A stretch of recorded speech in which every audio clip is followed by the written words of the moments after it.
Welcome in, everybody. Ben and Woods, 97.3 The Fan. What a pleasure and honor it is to be here this morning, here in the Odyssey Empire Studios, all together, as we usually are. It's good to be back. I'm Woodsy. That's Paul Reindl. He is the executive producer of the program. Good morning, Paulie. Hey, how are you? I'm fantastic. Fantastic. And to my left, the one, the only, sports guru, Benjamin R. Higgins. Good morning, Benjamin. Good morning, Woodsy.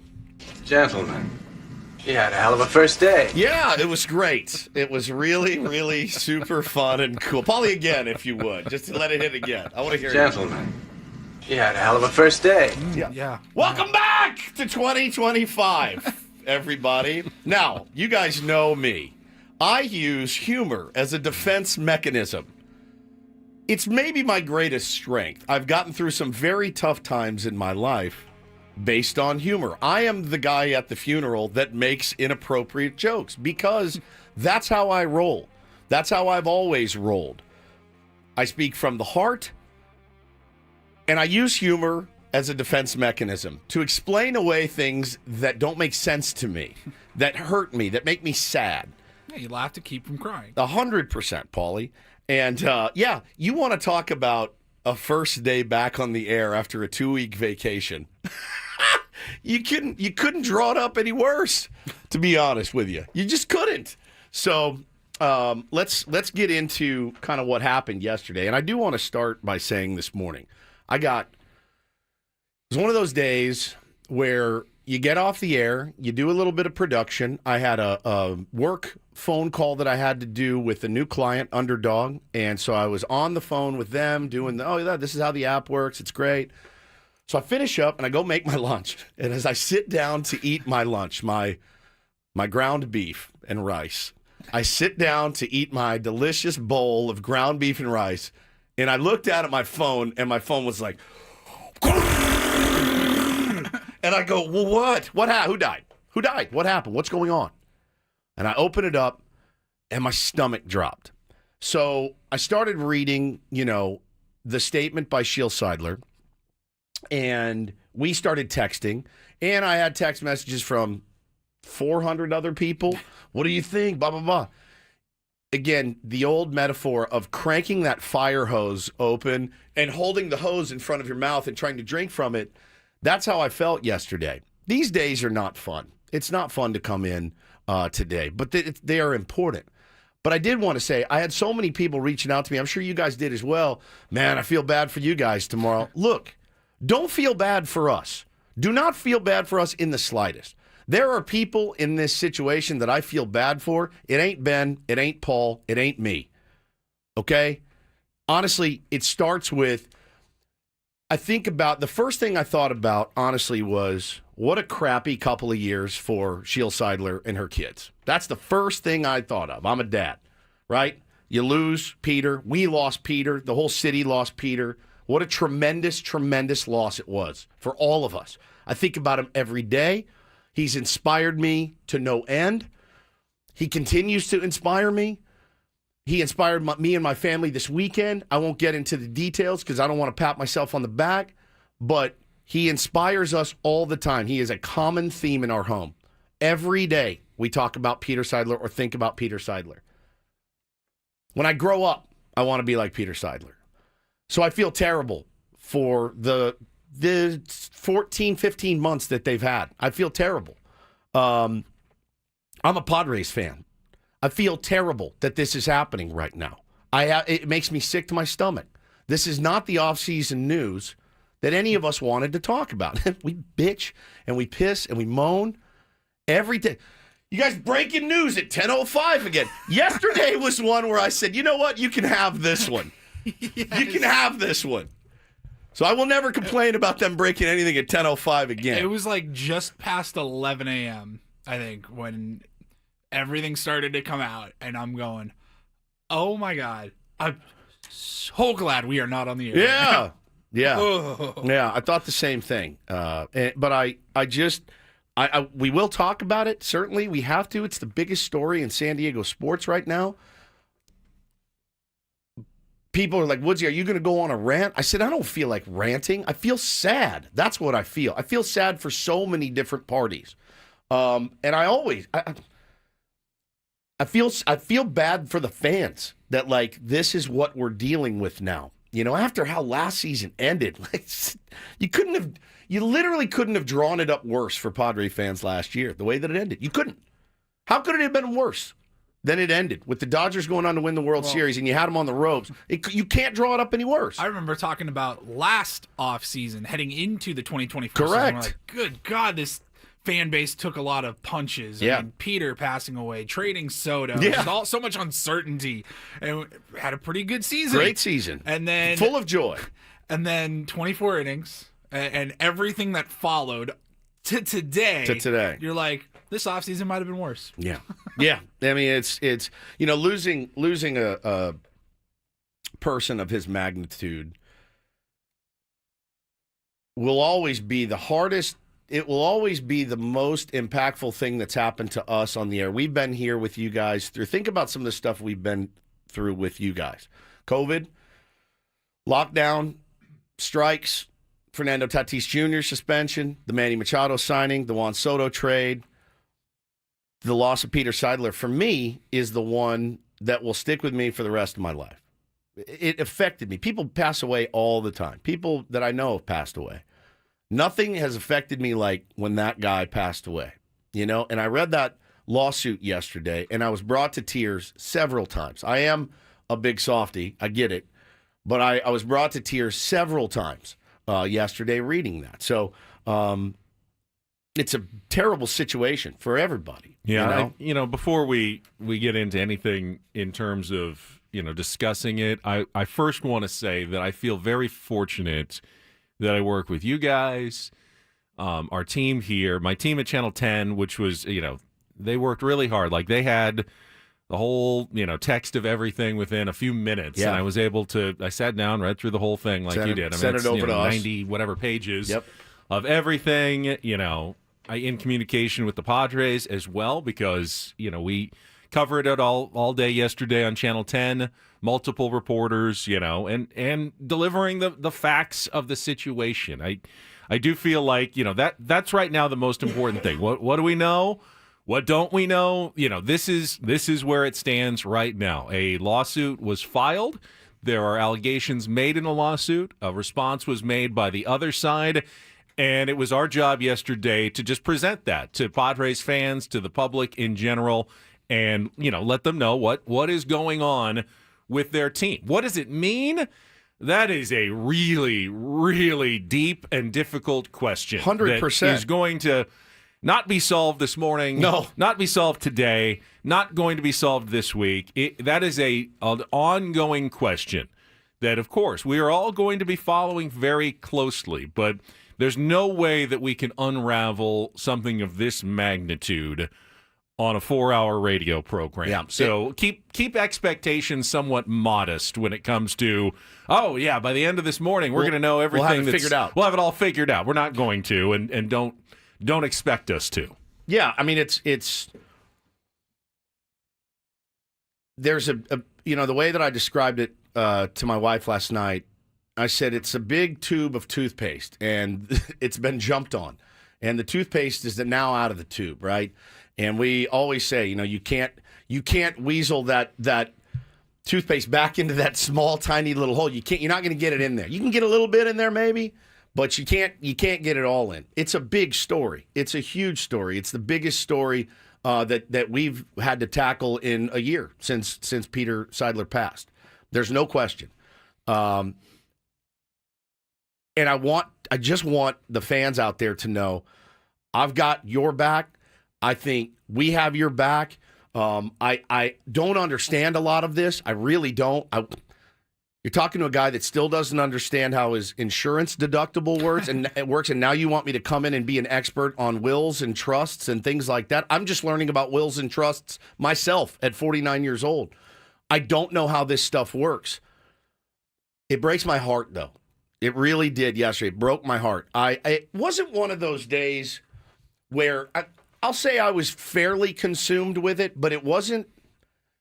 I remember when Fernando got popped. That was, I'll never forget that day. It was a Friday. Bo was graduating from preschool. We went to pick him up to take him to Corvette Diner. I'm sitting in the car. I get the alert from Jeff Passan. I had to take him to his, graduation little dinner. I barely saw him. I was on my phone the whole time, and I just remembered that moment. So yesterday I tried my very best to try to be present at home, try to make sure that everything was taken care of, not get fully sucked into the vortex of the magnitude of this. But of course it's going to happen, man. You want to know this is the team, not only that you cover, it's the team that you root for. It's the team that you support vehemently. It's the team that you get hate mail sent to your home from other fan bases because you support them. That's what I'm talking about. So I do want to talk more about it today. We absolutely will. We want to talk about the ramifications of this, and I think that's fairly fair to speculate on. The ramifications of this, we all know what we're referring to. The ramifications of it are: is there any way that Roki Sasaki looks at this and goes, "I'm in, sign me up, I'm ready"? Right? So I think that's fair to talk about, and we will talk about that. In some sort of universal, cosmic winking at us, it is time for us to discuss Trust and Will, our newest sponsor, Woods. There's no way that's the first one. It is the first one off the bat this morning. Dude, life has a weird. It's just a I just weird. saw that. I texted you guys, hey, just make sure you FYI. check. I'm like, If anything in your life has made you wonder, what would happen if I passed away unexpectedly? Yeah. Didn't, leave clear plans for everybody. You don't want to do that. It's called dying intestate, when you let the state have to decide your legacy. And you may think, I don't have that much. I got a bank account. It goes to my wife. It goes to my kids, whatever. If you don't leave a will, it will go into probate. There will be extra fees, taxes, months, possibly even years before everything gets settled. You can avoid all of that by very simply setting up a legacy, a will, a trust at Trust and Will. Well, the other part of the copy that is imperative for us to read, a good reason to set up a trust and will is maybe you could, quote, prevent family disputes, avoid some drama. Almost 60% of families experience conflict when dividing assets after someone dies without a clear will or trust. Not saying that that's happening in this case. That being said, it's very simple to do. We did it over the break. Both of us sat down at our computer, did it, knocked it out of the park. Takes 15 minutes tops, and you list all the people that you want to take care of your assets when you're gone. Secure your assets and protect your loved ones with Trust and Will. Get 10% off plus free shipping of your estate plan documents by visiting trustandwill.com. Use the code San Diego. We were told that's all one word. One word. San Diego, very fast, at checkout to get your 10% off and free shipping at trustandwill.com. Use code San Diego at checkout.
Hamul Casino. Fun above all else.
So we got a little blowback yesterday on our new time clock. Yeah. But I hope everybody will adjust quickly. I mean, some minor changes. Just a reminder, if you weren't with us yesterday, that Don't Do This remains at its normal time of 7:20. We have moved Take on Woods back to 8:20, and the Reindl Report has moved to our final segment of 9:35. The only person I got blowback on that from yesterday was Paul. Right. Who said, I used to get a lot done in that last segment when you guys were just riffing, and now all of a sudden it's the Reindl Report, and now the show's over, and I've got a bunch of extra work to do. So thanks a lot for that, for moving the Reindl Report into the last segment. Got to shift some priorities and move some things around, but we'll be all good. Yeah, I had a very disturbing phone call yesterday. Very, very disturbing. I called Ben Higgins yesterday in the afternoon. You did? I did. And I Right called around him noon. right around noon after I had a chance to read a lot of this and just kind of get your temperature on it. And your temperature was hot-blooded. As I called Ben, and he answered the phone, and he says he was riding the Peloton. It was the most disturbing phone call I've ever heard. Yeah, bro. I only made it. I'll pull up my call. You got off the phone fast. I have never. You were like me. I've never. This is ever. like being on the opposite end of a Ben Higgins phone call. Like when people call me, I get them off the phone really fast. This was the opposite. I'll talk to you later. Bye. Okay. Yeah. I called this dude yesterday. Where the F is it? Ben Higgins yesterday. You didn't record look. the phone call, did you? No, I did not. 1 minute. 1 minute. He was on his Peloton, Paulie. Yeah. I was about 15 minutes into my ride, so I'd already worked up a pretty good lather. Oh, my God. And I was going up a strong hill. But I would like you to know that I would not have answered the phone for just anyone in that situation. But I had it next to me just in case perhaps you called and needed to talk about something. With everything going on, I thought, make myself available to Woods. So I answered. And yes, I was very out of breath. Paulie, it was the most disturbing phone call that I've ever Sounds like it. been on. He was so out of breath, and I just go, you know what, dude? I'm just going to talk to you later. Next time, if you're Pelotoning, please don't answer. Don't answer. Okay. Just Text back. I'm Pelotoning. There's call a you little back. thing Fine. you can click that says, "Can I call you later?" It has like prompts, custom or call you later. Call you later. Give me a minute. I always hit custom. I hate using one of me too. the pre-selected prompts. That feels very Can I call you back? dismissive. So that happened, and that just it ruined my day. I mean, it made a really tough day even worse. I can see that. Yeah. Oh God. Oh yeah. I was like, You didn't feel good that I was exercising, doing something healthy for myself, No. taking a few minutes out of my busy day. It sounded like you were taking a few minutes for yourself. If I'm being 100% honest, it really did. It's Paulie. It's Stroganoff. It's what it sounded like. I gotta go. 1 minute. It's very rare to hear Woods uncomfortable. I was so We hear me uncomfortable all the time, but it was actually at the end of the phone call. It was like Woods is actually I gotta go. uncomfortable. I was so. I have finally succeeded in making Woods uncomfortable. Now you for the know first time. Now you know how to get me. It was so gnarly, Paulie. I'll just call you back. Just call me later. I was actually like mad. I was like, God, you know what? I needed this guy. Boom! I like turned the phone up and threw the phone down. It was terrible. So after I got off the Peloton, I walked downstairs and the Peloton, yeah. And my son, the package had arrived for him, and he took it in. And I said, "Well, what did you order?" It's always weird now that my kids are adults, essentially, to see what they purchase for themselves. They have jobs, so they got money. They can buy things. Took out this device, and he said it is it's a camera-enabled earwax cleaner. So it's like an app. He downloaded the app, plugged in the Bluetooth, and it's this little like camera and like scooper, like a little tiny ice cream scoop that throw up. You put This in is your the ear. worst. You put it in your ear, and it shows you where the wax is, and then you kind of scoop it out like it's some sort of tub of ice cream. And he said, "You should really do this on the air." And I go, "Oh, now that's an idea." Now, okay. I said, "Well, you've used it now." He says, "No, there's like fresh tips and attachments, so you can, for multiple people can use this. Would you be interested in a camera-enabled app?" Connected earwax cleaning demonstration at any point on the air. So I pull up the phone. You pull up the phone, and it shows you the camera. Not only that, he said you can record the session, and if you wanted, what? I don't know, post it on social media or whatever. It's called a curette. Oh, it's got a Carlos name. Says.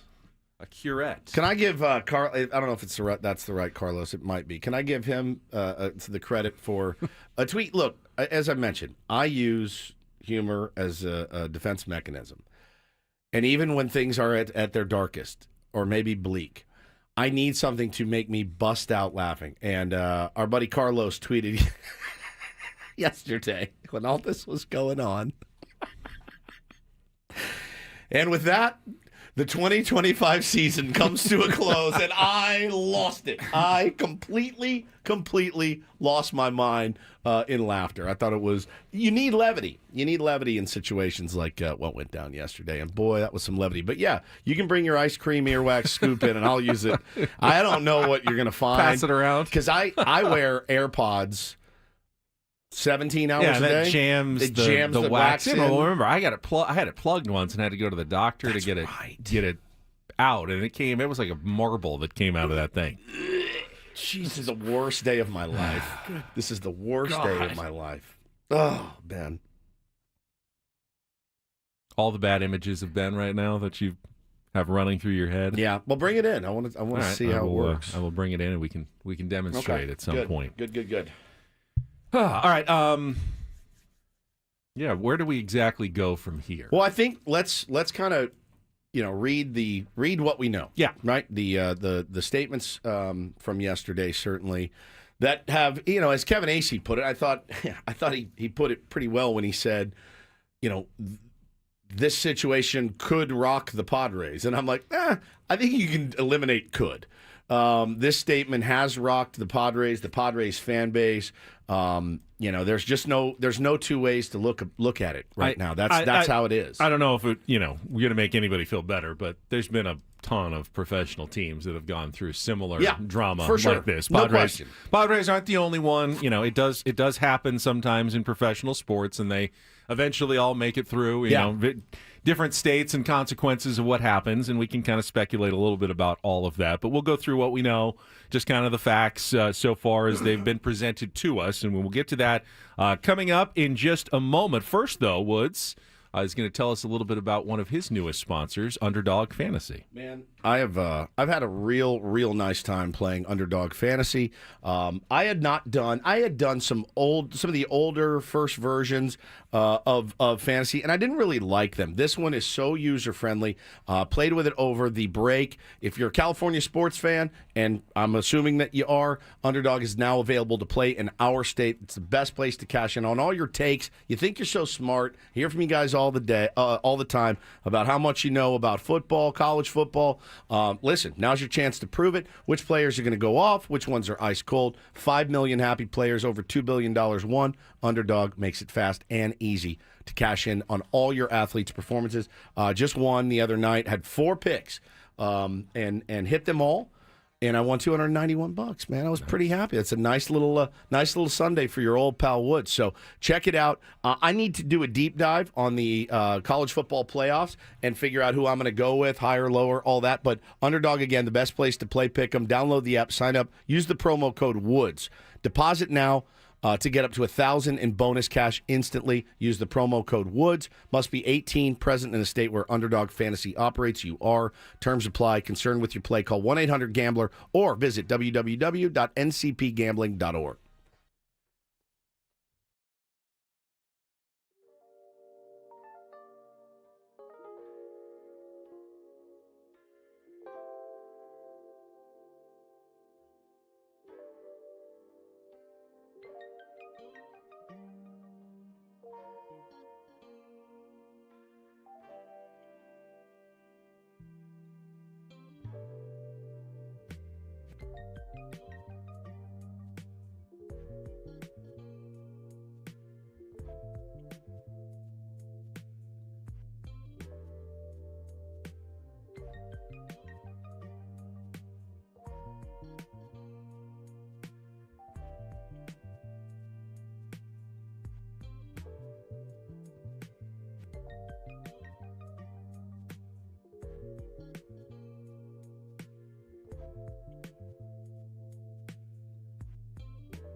All right, as we said, I have no idea how this process even works, what the next step is going to be. How long will it take before? Is there going to be a court hearing at some point? I would imagine. You know how slow the system generally operates. The wheels of justice turn slowly. Very my friend. slowly. Yes. Generally, there are many hearings, evidentiary procedures, depositions that take place usually over months, possibly years before, if it ever goes to some sort of, jury trial and a jury is sat and a case is held. So we're not expecting any resolution to this by like Friday or something. No. Anytime soon. This will likely be something that the Padres are dealing with during the entire 2025 season, I would guess. Yeah. And possibly the 2026. I mean, this is maybe not even uncommon. 2027 season. This is not an uncommon thing necessarily in sports. No, especially. it's There's other or in life. organizations where you can. I'm talking just as far as a sports team goes and the succession of all of it and everything. Like, we have examples. You can go and look at how Within long. the last year, Dean Spanos' sister sued him over control of the Chargers. Yep. No one had passed away. It all stemmed from, obviously, originally Alex Spanos passing away. That one festered for decades before, reaching loggerheads, and eventually they reached a settlement in which she was bought out, which is what I think she wanted all along. Right. But when I say this is actually kind of common in professional sports, it's unfortunately true that we've seen many examples of this over the years of something that's happening, including one within the last just few months here in the NFL. So yes, this is not totally uncommon, what we are seeing here. I'll kind of give you the broad strokes of Shields' statement yesterday, in case you missed it. I doubt very much if you're listening to the show that you missed it, but, kind of part of the gig here. To Padres fans, earlier today I filed a complaint against Matthew Seidler and Robert Seidler to protect my family and to continue to carry out Peter's legacy. Aside from our three wonderful children and our marriage, there was nothing Peter and I valued more than the opportunity to serve as stewards of this extraordinary franchise. For more than a decade, we put our heart and soul into its success, and those who saw our shared commitment up close know it was a true partnership every step of the way. And so, as the holder of the largest individual ownership stake in the San Diego Padres and the sole beneficiary of the Seidler Trusts, which possesses exclusive rights with respect to control of the franchise, I am seeking to be named the control person for the Padres. There is, she recommends that you can go out and read the entire complaint. We all have. I think a lot of people did out there. She also says this was not a decision I made lightly. I've done everything in my power to avoid unwanted distractions, to resolve the matter privately, focused on supporting the work of the many dedicated professionals within the Padres organization. Goes on and says, look, I don't want to litigate this matter in public. Rest assured, I'll do what it takes to protect my children, Peter's legacy, and this remarkable ball club. I look forward to a quick resolution so that we can together continue the work ahead. With gratitude, Shield. I read this yesterday, and I read it a few times, and there were parts of it that that just hit me, that absolutely hit me, and I went, holy smokes, man, having to deal with this right now is just got to be very, very difficult. Now, originally, the Padres put out a statement that said, we don't comment on ongoing legal matters, but I think I think wisely later. Well, the Padres are sticking with their statement. They don't comment on legal matters. The statement that was released later is from the Seidler Trust. The Seidler Trust, yes, a spokesperson for the Seidler Trust, which is different than the San Diego Padres. Correct. And, for at least some part, the employees, the people who work for the San Diego Padres, some of them are as caught in the middle of this as Padres fans are. And I 100%. think we all understand how you feel. Know that there are people who work in that organization who feel very caught. They knew Shield very well. Obviously, they all love Peter like we all did. They also know the people who are working in the organization now currently. So this is the statement that was released a couple of hours later by the Seidler Trusts. And it says, the complaint filed by Shield Seidler, the widow of Peter Seidler, is entirely without merit. Peter had a clear estate plan. The plan specifically named 3 of his 9 siblings, with whom he had worked closely for many decades as successor trustees of his trust, and Peter himself prohibited Shield from ever serving as trustee. The trustee is exclusively responsible for designating the San Diego Padres' next control person. In 2020, in connection with Peter's appointment as control person, Shield agreed in a sworn document that she had no right to be or designate the control person and that she would not interfere with the designated control person. She also stated in May 2024 that John Seidler, Peter's eldest brother, would be the best control person for the Padres. The Padres have already filed an application to Major League Baseball to appoint John. Went on to talk a little bit about John and sharing Peter's vision for the Padres and bringing championship caliber baseball to San Diego. So that was the response. The only thing that is clear to me, there's 2 very different visions that have been painted here. Yeah, but everyone is talking about, and I'm glad you brought that up, because I think when you have, so in a perfect kumbaya world, right? Hey, let's all get together. I know it doesn't work this way, but let's all get together. We have one common goal, right? Shield, you do, the Seidler brothers, the Padres organization. What is our common goal? We want to win a World Series. We want to win a couple World Series. We want to sustain winning in San Diego. We want to give back to this beautiful city and these beautiful fans and take care of and be good stewards of the community. A lot of which they do, other than the winning championships, right? Which, again, based on my experience with Peter Seidler, that was his vision. He wanted to win championships. He wanted to do it almost more than anything in the world. Eradicate homeless people. Not eradicate homeless people. Son of a bitch. Whoa. Eradicate homelessness. Whoa. God, I was on such a good roll. Sorry. Whoa. Sorry, that was a misspeak That was by a Woods. Please don't take that out of context. Whoa. Eradicate homelessness. Jesus God. I may never recover from that. Eradicate. There are homelessness. flubs. There are flubs And and then there's that. I get what you mean. Yeah. If there are no more homeless people, it's because they've all found homes. Correct. Not because they're somehow You know what I mean. Gone. He didn't want to kill them. Eradicate them. He wanted to eradicate homelessness. He wanted to win a championship.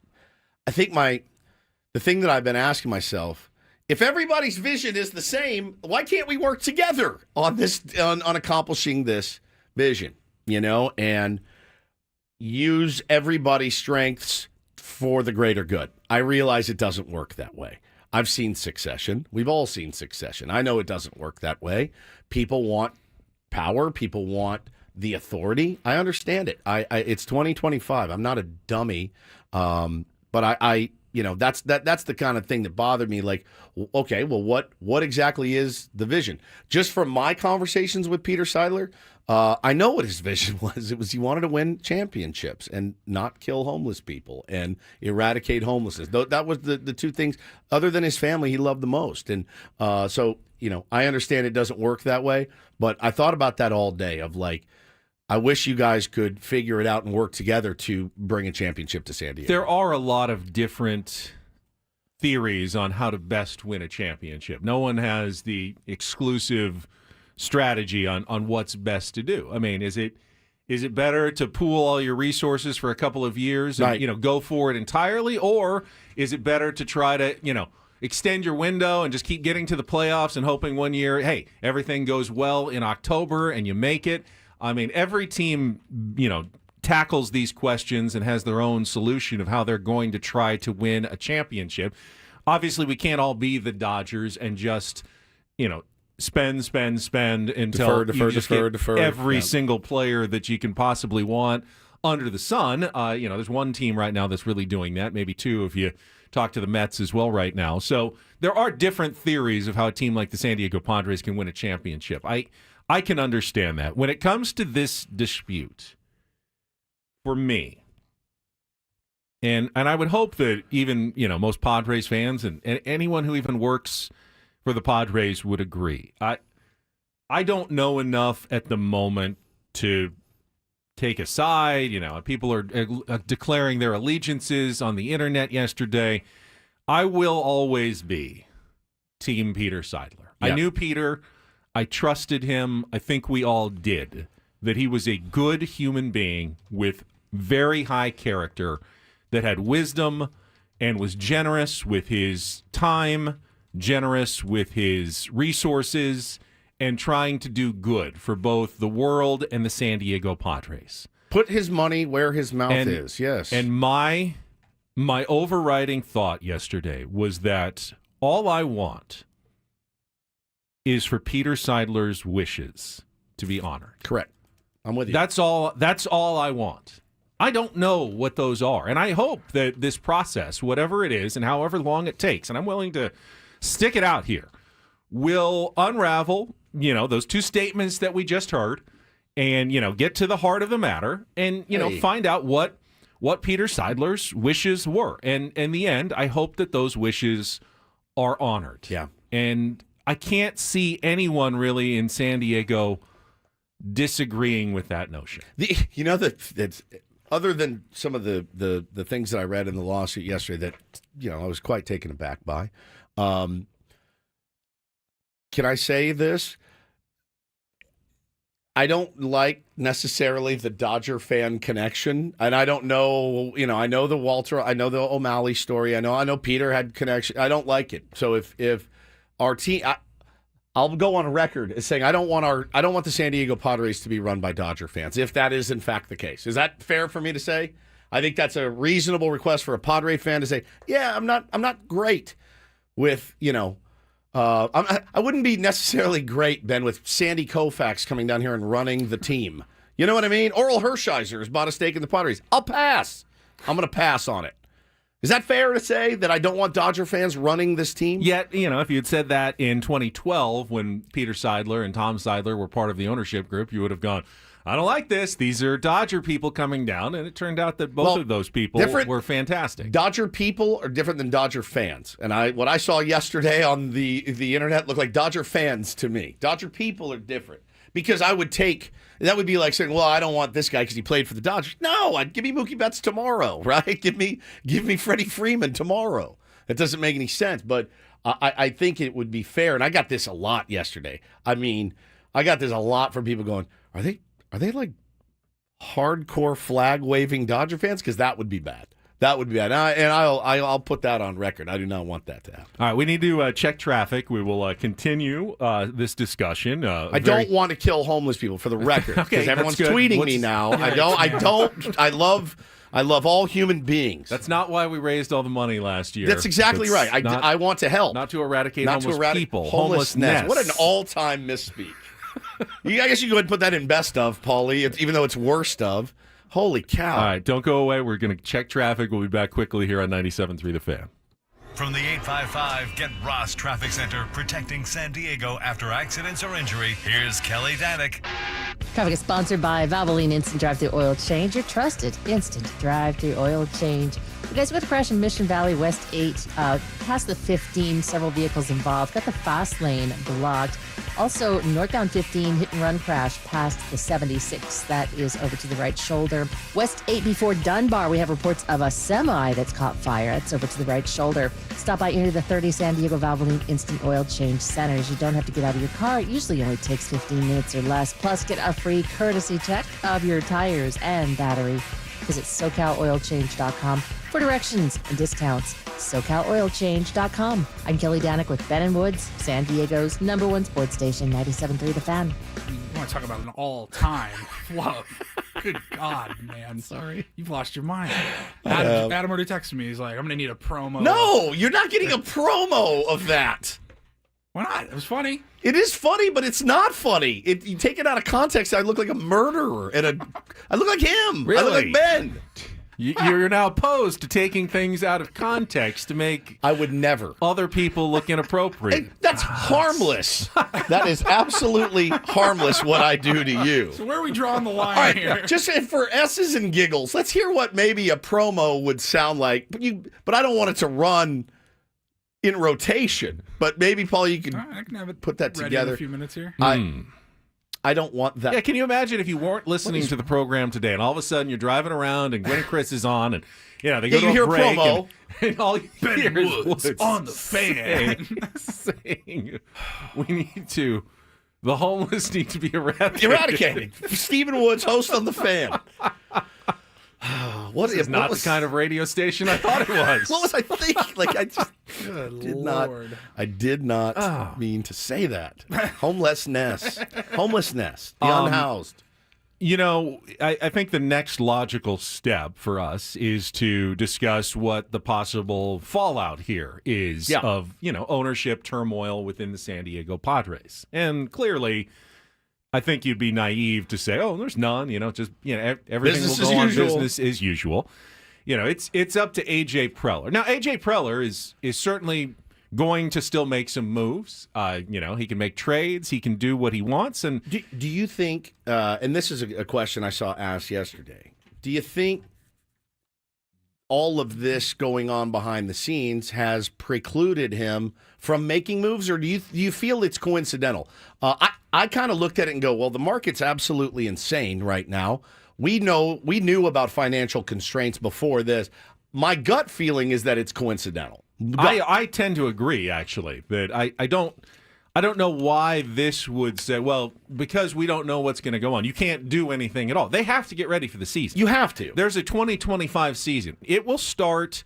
Spring training will start in a month, whether you like it or not. Correct. You're going to have to make some moves. I think this was part of their strategy all along, that they were going to be patient in the offseason, wait until some of the bigger names sign, wait until Roki Sasaki makes his decision, and then they would decide how to allocate their resources and then make the trades that they thought would best suit them for 2025. So I tend to agree with you. I don't think it's necessarily a direct consequence of what's going on behind the scenes.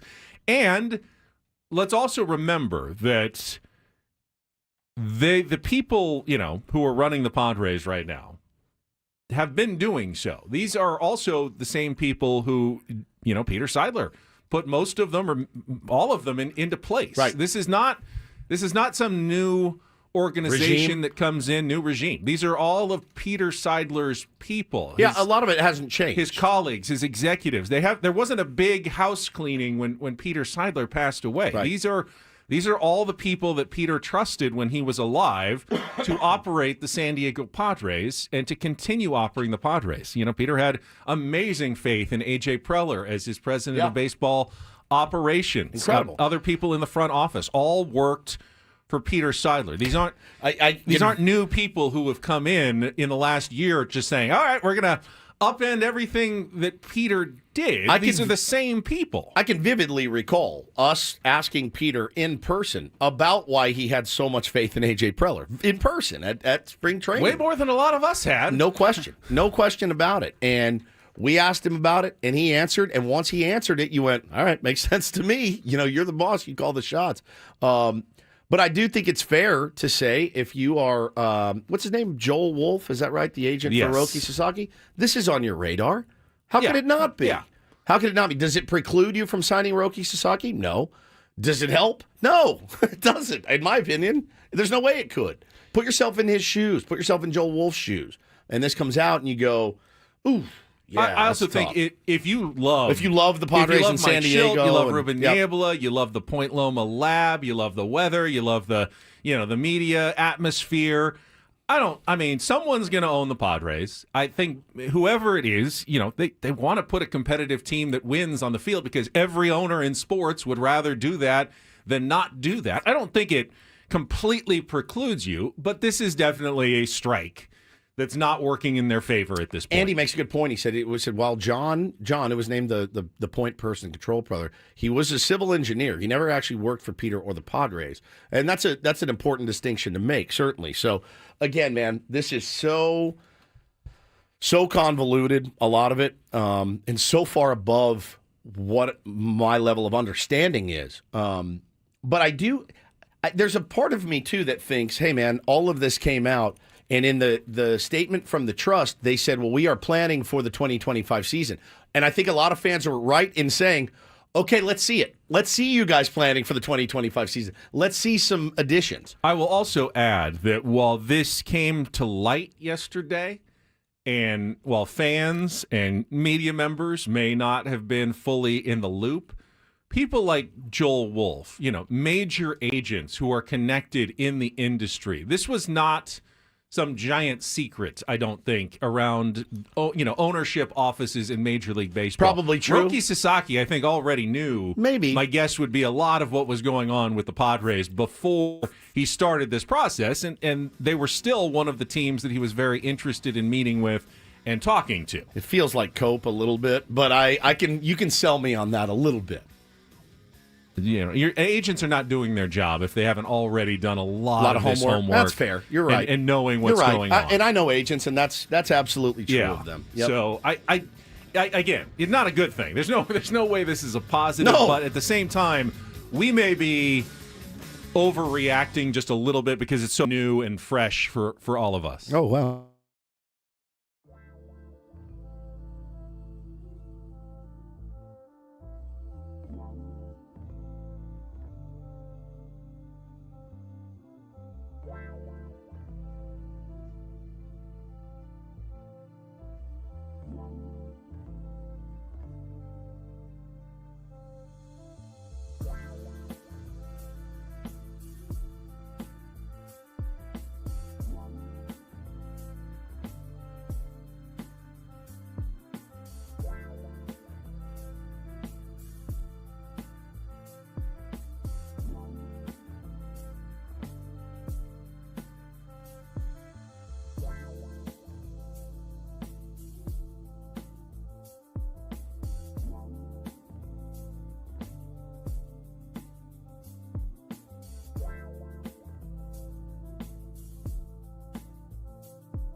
No, we weren't randomly yanked off the air by the powers that be. That was on me. Paulie threw me a little curveball at the end of our first hour of the program.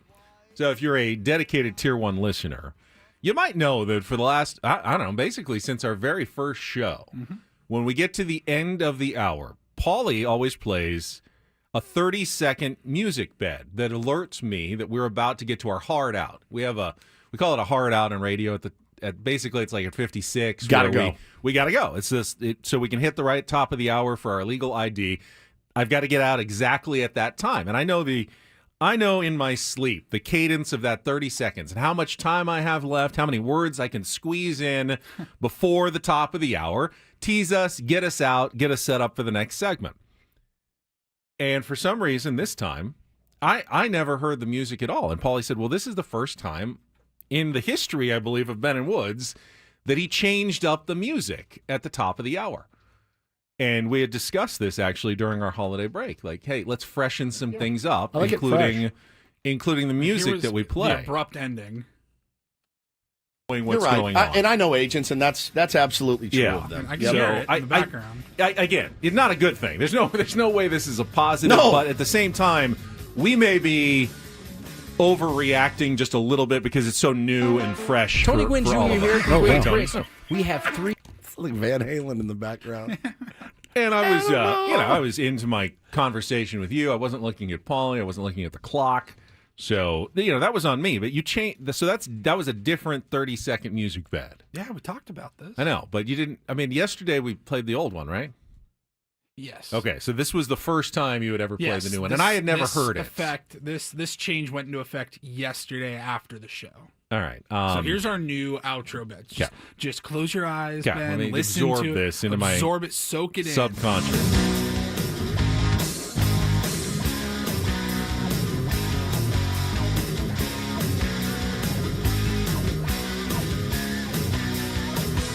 Got it? Sounds like a soundtrack for like an 80s surfing movie. Doesn't it? Yes, and it's Yeah. playing on an island. Come on, bro! Most importantly. Shred, dude! I got it, man! Endless loop when Yeah. you go get an Islands burger. Yeah, 100%. It's always have those surfing videos. So on. good. Oh, I love islands I do because I too. can sit and watch surf. Oh, God, I wish I could surf Like, so bad. could you just please turn on a game for me? Why do I have to watch endless surfing Are you kidding? videos? They're the best. What? The best. You don't like to watch those? No, I want a basketball game or a football game on. I you don't can want watch 'em. endless surfing videos. I am beyond obsessed with surf And then I have culture. to ask the waiter or the waitress to turn, can you change this television that's to like something a staple in bars. I It's a wanna watch? staple in restaurants Chive and TV. islands. Is the surfing is it's one of the reasons I go to islands. The For food's pretty surfing. good. I mean, Yes, it's good. I do like their burgers. Their fries are outstanding. my kids will be talking to me, and I'm just looking up at some guy riding a 75-foot wave, going, "How? It doesn't make sense." Look. If the genie came down and granted me 3 wishes, one of them would be, you get to surf like that your entire life, but you'll never fall off your board. You'll never hit a reef. You'll never get stung by a jellyfish. You won't get tired from paddling, but you are the world's greatest surfer. All you're going to do is catch waves for the rest of your life. It would be one of my 3 wishes. Elisa says you got to sit in the Islands bar to get the sports. I realize that, but the booths are so big and comfy. I want to sit in a booth. They have great booths. They have great booths. You had that but- pie that they have? Yeah. Oh, Oh, my yeah. Had the God. pie. Oh, my God. You ever get the cheese on the fries? Oh, I love it. No, I don't melted mess with cheese, my cheddar fries. No, Yeah, I don't cheddar do that. fries. Oh. I don't put anything on my fries. Chili and garlic and all. I just fries live a dipped little in ketchup. sometimes. No, You no. live a little Carne bit. asada. No, nothing. I just eat it. Eat the fries. Oh man, but yeah, when you sit in the booth, then you have to watch the surfing videos instead. What do you mean of the you have sports. to? You get to. No, you have to. No, you get to.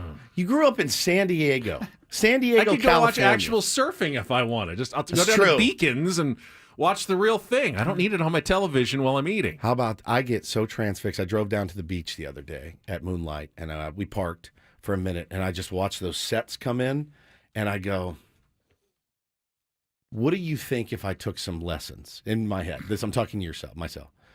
What if you took some surf lessons and you got out there and you were surfing that? And then I looked at the water. I looked at the temperature. It was 48 degrees.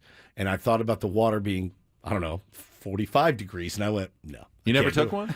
I have. You did. I did. I took one like years ago. age 13. Couldn't get up. Well, never did it again. Yeah. I got up a couple times, but for me, at the time, 235 pounds on a 15-foot longboard, the juice wasn't worth the squeeze, right?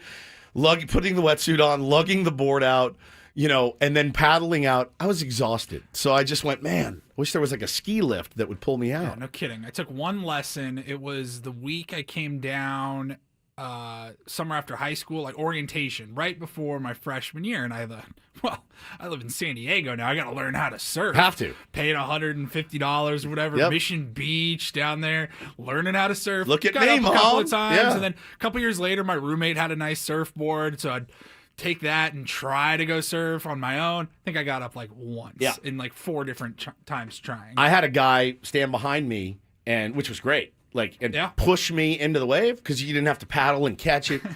My wobbly ass. I have no balance. I want to be able to do it so badly, but I'm also afraid of getting stung by jellyfish. I will say that I have a lot of respect for the winter surfers in so San much. Diego. Well, that's when the waves are the best. I mean, they're just firing. And I see them, this time of year heading down, knowing how cold it is. so jealous, and knowing how hard it is to get into a wetsuit. I'm so jealous and out of a them. wetsuit at the end. And then knowing you're going to be all sandy and you got to clean that board and you got to get it back, you got to get it lifted onto the top of your car or wherever you transport it, and the amount of effort that goes in to then being in the water that is freezing cold for however long you're in there, for an hour and a half, or I don't know what a typical surfing session is for those guys. Those guys are hard. I'm so jealous doing of that them. right now. I'm so jealous. Hey, babe, I'm going out for a surf. I'll be back. You come home, you're all zen. You feel great. But I'm too old now, I feel. So, anyway, I digress. Our boss, Adam, is here. Adam texted Paulie immediately after Woodsy's flub in our last hour and said, we need to make a promo of that. We don't. And Woods disagreed. But Paulie has at least complied, so we have an idea of what it might sound I'm just like. doing my job. Better not air. Ben and Woods on the Fan. Based on my experience with Peter Seidler, that was his vision. He wanted to win championships. He wanted to do it almost more than anything in the world. Eradicate homeless people. Not eradicate homeless people. My God. Son of a bitch. Whoa. Eradicate homelessness. Whoa. God, I was on such a good roll. Whoa. Sorry, that was a misspeak That was by a Woods.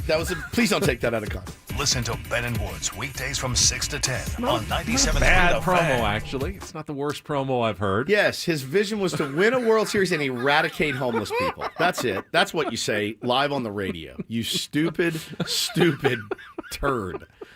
Yeah, that's what he wanted to do. We got a lot. Like Thanos. We got a lot.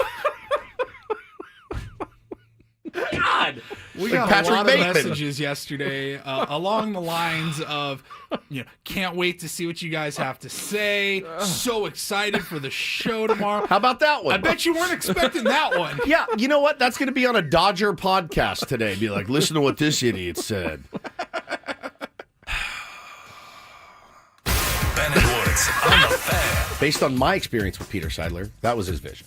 He wanted to win championships. He wanted to do it almost more than anything in the world. Eradicate homeless people. Right. Eradicate homeless people. God. I mean, that goes down as one of the worst flubs ever. It's about as bad as it gets. San Diego's falling apart, Junior says. They're turning on the homeless. Oh, my God. All the good work we did. Just undone. I Woods. literally just unraveled the whole thing. Careless choice of words. Oh, my God, dude. Oh, man. Yeah, so you can see why I don't want that running as a promo. I mean, we do give it some context there at the That's end. true. If you want to run it, you can, I guess. I don't know. What an idiot I am. Anybody that knows me knows how much I love the homeless or the unhoused. Man. That was something else. That was something else, and I apologize. Oh, I did not man. mean to come out that way. Where do you go from there? I really don't know. I really, really don't know. There was some football. God, There's some baseball news yesterday. The usual suspects are at it again. Well, for once, they actually got rid of a player as opposed to adding a player. Well, they added a player and a draft pick. Well, that's true. But the LA Dodgers did trade Gavin Lux to the Cincinnati Reds yesterday for, it was a kid they had drafted back out of high school but didn't sign. And they really liked him. And then he ended up in the Reds organization. They really liked him. They added a draft pick as well. But it was quick. I mean, they moved on from Gavin Lux very quickly. 27 years old, man. After signing Haesung Kim from Korea, the other middle infielder from the KBO, to a $12.5 million 3-year contract. And their immediate reaction was, yeah, this is just another piece, and Gavin Lux is still going to be our middle infielder. They literally said that like 3 days ago. Yes. Gavin Lux is still in our plans as part of our middle infield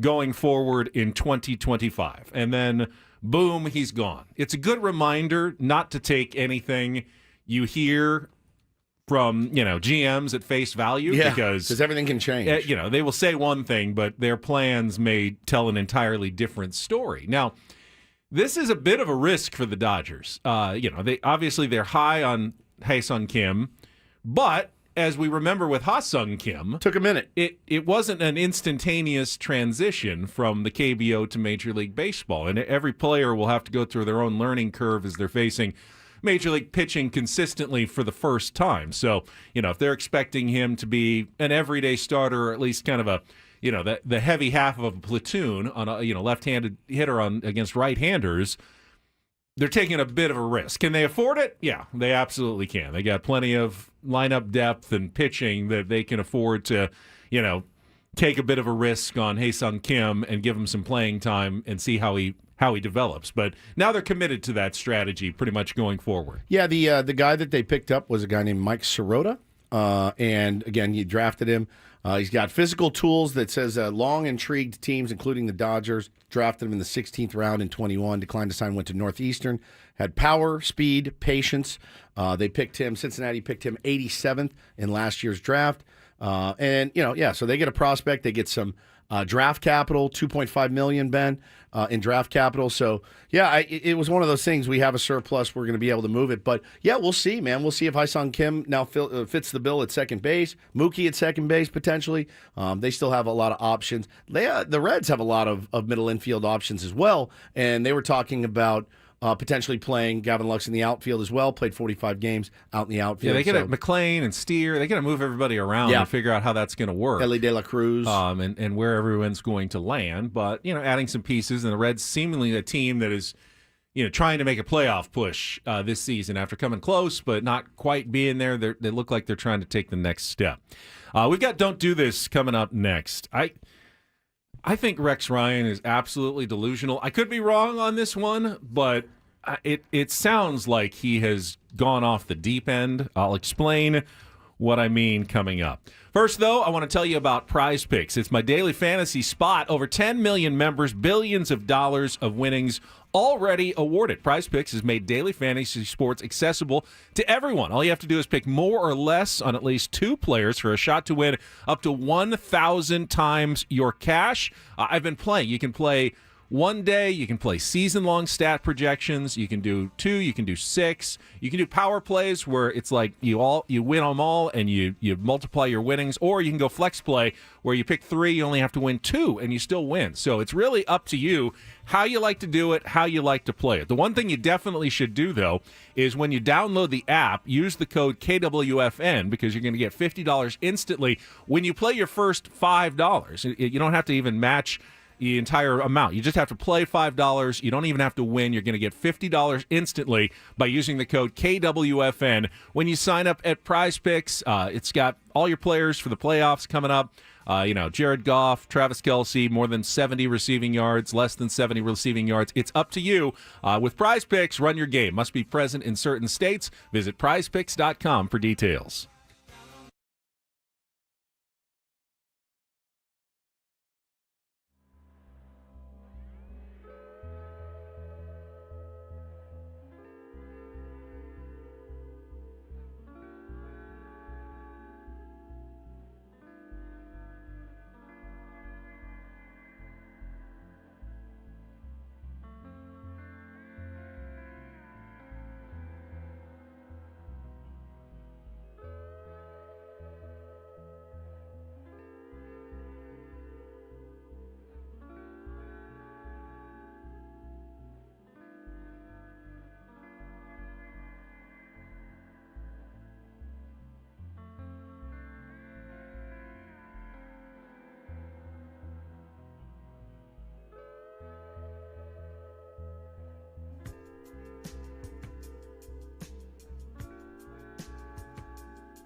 Hamul Casino. Fun above all else.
Don't Do This is brought to you by our very new sponsors, Trust and Will. Don't leave your entire estate, house, kids, and life savings up to change if and when you die.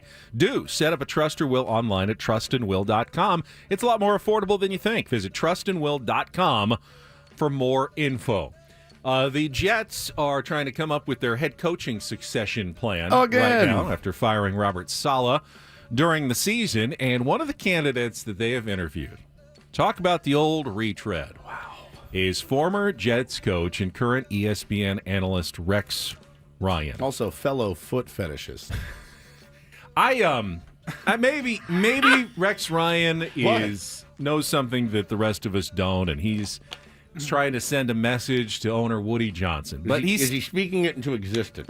Maybe. You know, he's still an ESPN analyst. Normally when you're being interviewed for a coaching job, you go pretty radio silent. You go quiet. You're not talking about anything. But Rex is still doing his job, and they're asking him about it, and he is very confident. In fact, when asked if he expects to land the position on ESPN, he said, 100%, absolutely, I do. Oh, wow. The reason I think I'm going to get it is because I'm the best guy for it. It ain't close. Oh. The thing you have to do is you have to connect with your football team. You have to connect with your fan base. The way they play, that's the most important thing.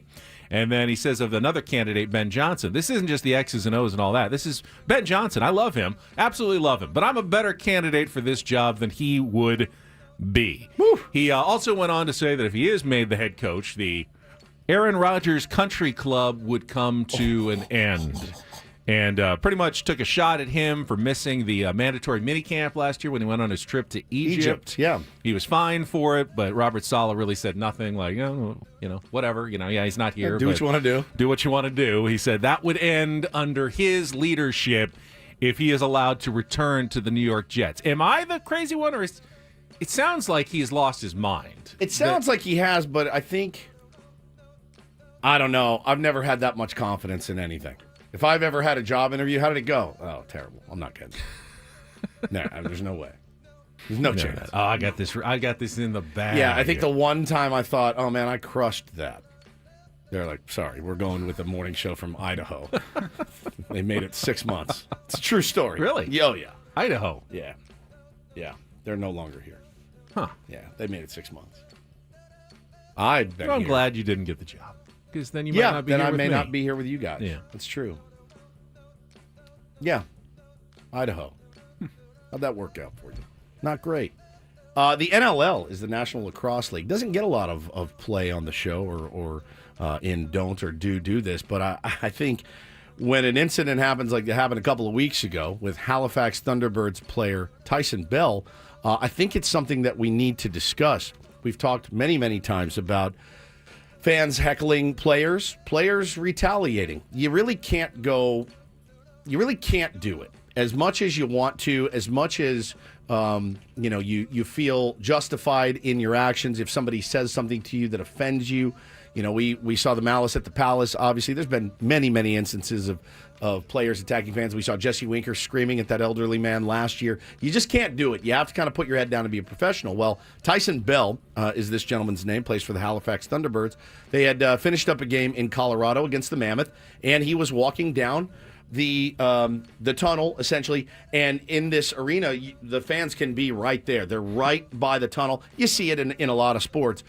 Tyson Bell straight up attacked this fan. Fan said something. Tyson Bell throws a punch. Paulie's going to put it in the YouTube feed as well if you're watching. He hits a fan with his stick. He punches a fan. He pushes a barricade, whacks him in the face with the stick. Tyson Bell is a wooden stick. It's like carbon fiber stick with a plastic end. Probably used to be made out of wood. Yes, in the 1400s they did make them out of wood. Correct. So you're technically right. So he's actually he's facing assault charges. He has to go to court on January 22nd. He's one of those guys. He is a very, very feisty. So you're saying gentleman. that someone's sitting right next to the glass, yes, who he could hear, yes, and annoyed him. Correct. He attacked. Correct. I see the Seals take on Halifax in April. I do know that you sit very close to the glass and have been known to annoy opposing players on occasion. Are you going to be extra careful that night? Oh no, wait, that's a road game. It's Not a road game. That's a road game. But I've never been yelled at by an opposing player. I have been called a cheater by an opposing coach, and he wrote it on a whiteboard and held it up. I have nothing to do with the clock. I never have. They would never let me run the clock. He was so mad he thought I had something to do with it. But you can't do that. You can't whack somebody with a stick. That's assault. Or punch them. Or punch them. And whack the guy upside the head. He actually got two fans. He took care of two fans there. So he's they're talking about suspending him. He is suspended, but they're talking about, maybe suspending him for longer than a season. Like kicking him out of the league entirely. Potentially. All right, finally, some do this. DD mega doo-doo. All right, I have no idea if the TGL, which I believe stands for the Tomorrow Golf League, is going to be successful. But tonight is the debut. It's taken a couple of years to get together. This is the Tiger Woods, Rory McIlroy Indoor Simulator Golf League. It's going to be televised on ESPN. The first match tonight, 6 o'clock. What the do this for me is, and I don't know if you saw some of this, but I finally got a chance over our break to see the arena that they created in action. It's unbelievable. It's crazy. It's unbelievable. If anybody's ever been on a golf simulator, you go into one of those bays and hit into a screen. They're cool. They're fun. This is that times a million. They have like a giant screen, like you're going to a movie theater. They have actual grass tees and stuff to hit shots off of. They hit these shots that travel about 30, 40 yards into the screen and then projects where it's going out onto these amazing courses that they've created, like the most incredible looking fictional golf courses. Are they fictional? Yeah, they're fictional golf courses. Because they all have to then basically format to get to the green, because they have a real green then inside the stadium. Yeah. It's got about 30 or 40 yards of chipping area outside of it, and the green can rotate around and move up and down on hydraulics to change all the angles. All the pin positions are going to be different for every hole, but once you hit your drive, you then go out and you will put and actually chip and putt and finish out the hole inside from where you were playing, and then you play out the hole. They have shot clocks to keep things moving. My big question is, will people watch this?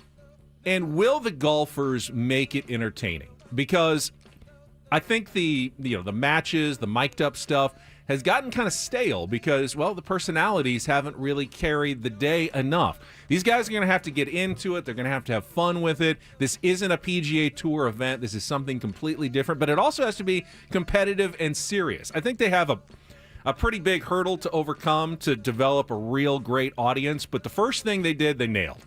The technology is out of this world from what I saw, and I would love at some point to be able to go down to Palm Beach Gardens, Florida, and check that thing out in person. There's only one. It's the one arena. Every match is played there. Different golfers will come in each week. They will televise it. They'll have their match and then have a season-long standings in a league and a championship at the end of the year. Will you watch, Paulie? No. I know. I won't either. That's really for me. And that's don't. I don't. If I'm going to watch golf, I love watching golf. Love watching. I don't like watching golf, but if I'm going to, I want to see the real majors. product. You want to see the real product. Well, I want to see real golf. I don't need to see guys hitting into a screen. Why not just have them all at some extravagant putt-putt course? Yes. Like this is like the most extravagant course you've ever seen. No, it's not. It's a screen. Yeah, it's pretty cool. It is pretty rad how they do it. I saw it, and they hit off real grass and stuff. I would love. You can't even hit off real grass at driving ranges here anymore. And you can do it inside now. Do at it this inside. Place, I know. I'm not watching it, but more power to you. Let us know how it goes. How many people are in this league? I think there's like 8 teams of 4. 8 teams of 4, and then it's Rory, Tiger. Yeah, they switch the players out sometimes, and they're also playing PGA events. Yeah, because these events. are all early in the week, and then they go and play their PGA event later in the week. Is it a money grab for these guys? Sure. Yeah. All right. Yeah. Cool. And that's Rich get richer. And do this for Tuesday. That was Don't Do This with Ben and Woods on 97.3 The Fan. I don't know if you guys have caught a couple of the highlights. I think John Boy posted one last week about how maybe the most electric game to watch right now is darts. And I think he's right. There was a highlight video that came out. I can't get enough of it. I will watch if there's professional darts on TV. I've seen those videos before. Oh my God. The announcers are screaming. And you're starting to watch and you're like, this guy needs 3 triples. My heart was racing watching this, and he's like, bam, bam, bam. I bought the family a new electric dartboard You for did? Christmas. Yeah. All right, so question. Yeah. We need one in here. Did you half-assed it, though? It hangs on the wall. No, we're still putting it together. But hold that thought, I'll because I hold want it. to talk about my electric dartboard.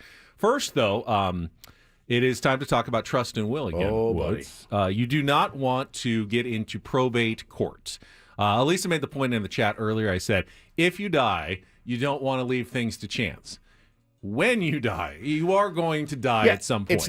It's not when. If you die unexpectedly a little bit early, you don't want to leave things to chance. You don't want your family to have to deal with probate court. It's a lengthy and costly process to distribute an estate. I know somebody that went through probate court. It can be a nightmare for them. So if that's unavoidable, even with a will, probate is unavoidable, so a trust can help you bypass it entirely. Yes, and that saves you like 3 to 7% cost of your estate. I mean, for $500,000, that's $25,000 just in fees lost for your family. So the way to avoid that is by going online to trustandwill.com. They can very easily help you set up your trust. So easy. Very quickly online, send you all the documents, get it done with no hassle whatsoever and extremely affordable. You don't have to hire a bunch of attorneys or anything. They've made this accessible to everybody. 67% of Americans do not have an estate plan. Do not be part of this statistic. Plan for the unexpected.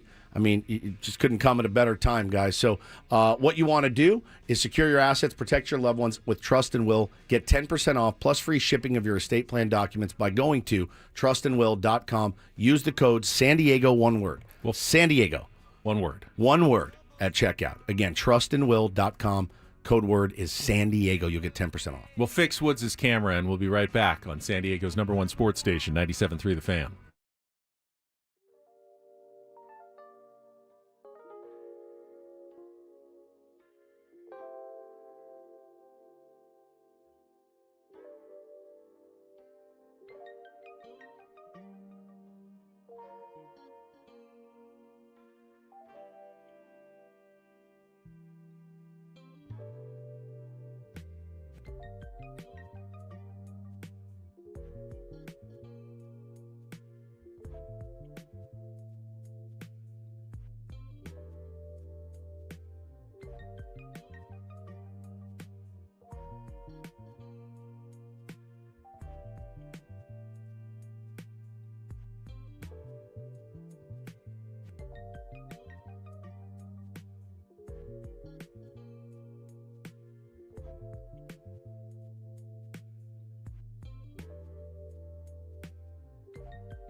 Ben Paul, regular-sized Woods, back on 97.3 The Fan. I don't Woods know saying what happened. Good morning to your children there. Yeah. Little FaceTime. Yeah, a little FaceTime. You know, sometimes you had a little trouble at drop-off, get a little anxious about going to school, so a little call with the old man seems to smooth it out a little. So let me ask you a question. Have you ever done this over the holidays? Because I did it for the first time. I bought a Christmas present for the family fairly early and then stowed it away in the garage where, hopefully no one would come across it in the weeks before Christmas. And then I forgot about it entirely. You did? Yes. And I didn't remember. So it didn't get brought out at Christmas. And then I realized about January 2nd, oh, wait, I had a big present that I had for everybody that I just left in the garage. So surprise. And it was an electric dartboard that I had seen, and I thought, well, that's pretty cool. Like, it's a really sturdy, well-built one. And I know what your question was. Double D? You're right. Oh. Do you going to put it up kind of janky on the wall? Well, so there's a couple different options, right? You have your old standard cork board that you can hang, which inevitably will lead to holes in your wall. Correct. Or you have the pub tavern style that has the doors you open. This one has the doors and the cabinet and everything. Okay, but does it stand? No. Or, okay, it is on the wall. The reason why we've constructed it, it's beautiful. We're going to get someone professionally to come in and find the studs and actually mount it, with a level on the wall, something I don't think I am capable of doing. Same. So I'm we're with you. waiting for that process. But it's really cool. It's got like dozens and dozens of electronic darts games. It keeps Cricket. score for you. Oh, Cricket the around the best. world, all the different variations of darts that you can play. And you don't even need to know specifically all the rules because it'll keep score for you and you don't have to bother with it. legit. Make some sounds, lights up, different colors, and it's really cool. So I'm very excited about darts, but I had not known that you were interested in darts as well. I played so many darts in college. It was kind of our thing. We'd go to the bar that I worked at on my days off on Fridays usually, and we'd start after class at like noon. And just pitchers of beer, playing cricket for money for hours and hours and hours and hours. And I loved it. And then, you move out, you get done with college, and I was in a dart league. I mean, I was literally on a dart team. It was so much fun. I like bar games. I like some bar games, but darts was always my favorite. And I want the one that I had in college where it's the stand-up one, right? The big, tall stand-up one. But you need room. You got almost like an arcade. It's almost like an arcade game. Yeah. Yeah. But I'm telling you, I saw this highlight of this professional dart league in England, and I'm going to England in July, and I'm going to miss Premier League. So I will not see Premier League because the season's not going. I want to find a dart game somewhere in some pub and go play darts. I want to challenge you when we get it up. I want you to come over and we'll play because Okay. I'm decent. I can't do like triple, but I can generally put it in the right vicinity of where I'm aiming. Yeah, I'm gonna whip your ass at it. There's no question. You think so? We'll play for money. Yeah. All right, we'll play for money. Yeah, I don't mind that. You whip me in golf. Oh, I'm in. Darts are great. You like darts? They're Great. fun. I like sitting at a bar playing darts. I'll tell you this right now, 100% would rather play darts than a game of pool. I hate pool. Bro. I was never good at pool. No. And that's why I hate it. 100% fully able to admit if I was better, I'd probably like it more.